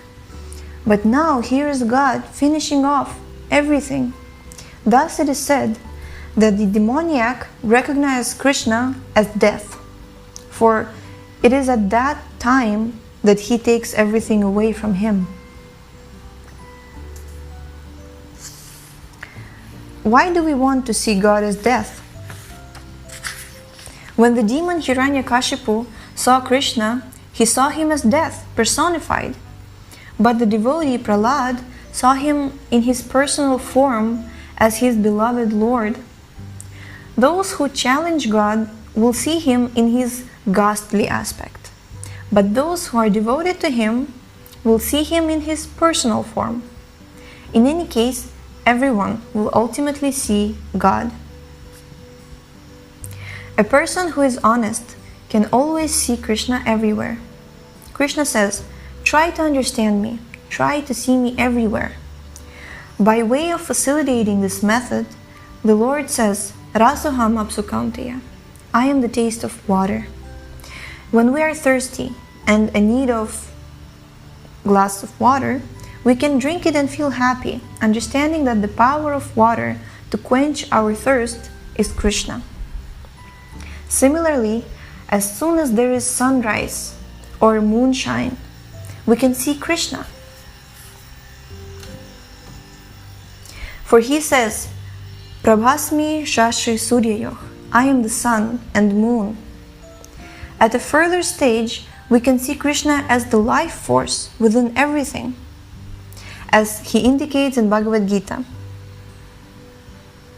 Punyo gandhah prithivyam cha tejas chashmi vibhavasau jivanam sarva bhuteshu tapaschasmi tapasvishu. I am the original fragrance of the earth, and I am the light and fire. I am the life of all that lives, and I am the penances of all ascetics. Bhagavad Gita 7.9. Once we understand that all things are dependent upon Krishna for their existence, there is no possibility of his ever becoming lost to us. In Bhagavad Gita, the Lord indicates that all things abide in him in both their beginning and in the end, and also in the interim state. Etadyoni bhutani sarvani tyupadharaya aham kritsnasya jagatah prabhavah pralayastata matah parataram nanyat kinchidasti dhananjaya mai sarvamidam pratam sutre maniganaiva. Of all that is material and all that is spiritual in this world, know for certain that I am both its origin and dissolution. O conqueror of wealth, Arjuna, there is no truth superior to me. Everything rests upon me as pearls on a thread. Bhagavad Gita 7.69? 6,7. Krishna is easily visible, but he is only visible to those who are devoted to him. For those who are envious, foolish, or unintelligent, he obscures himself with his veil of Maya. Naham prakashak sarvasya yoga maya samavritah mudhoyam nabhijanati lokomama jamavyayam. I am never manifest to the foolish and unintelligent. For them I am covered by my eternal, creative potency, Maya. Thus the deluded world knows me not, who am unborn and infallible. Bhagavad Gita 7.25. This eternal creative potency, or Yoga Maya, which obscures Krishna to the unintelligent, is dissolved by love. The eternal creative potency, Yoga Maya, which obscures Krishna to the unintelligent, is dissolved by love. This is the verdict of Brahma Samhita. Premanjana charita bhakti vilochanena santah sadaiva hridayesha vilokayanti. One who has developed love for Krishna can see him within his heart 24 hours a day. Those who thus see Krishna are not anxious. Those who thus, I'm sorry, I'm just Hare Krishna. This is actually the last paragraph. Focus. Those who thus see Krishna are not anxious because they know where they're going at death. One who has taken the gift of Krishna consciousness knows that he will not have to return to this material world to take another body, but that he will go to Krishna. It is not possible to go to Krishna unless one attains a body like Krishna's, a Sat Chit Ananda Vigraha body, a body full of eternity, knowledge, and bliss. One cannot enter into fire and not perish unless he himself becomes fire. And similarly, one cannot enter into the spiritual realm in a body that is not spiritual. In a spiritual body, one can dance with Krishna in the rasa dance, like the gopis and the cowherd boys. This is not an ordinary dance, but the dance of eternity, in the association of the Supreme Personality of Godhead. Only those who have become purified in their love for Krishna can participate in it. One, therefore, should not take this process of Krishna consciousness as something cheap, but as a matchless gift bestowed upon suffering humanity by the Lord Himself. Simply by engaging in this process, all the anxieties and fears of one's life, which in actuality revolve around the fear of death, are allayed.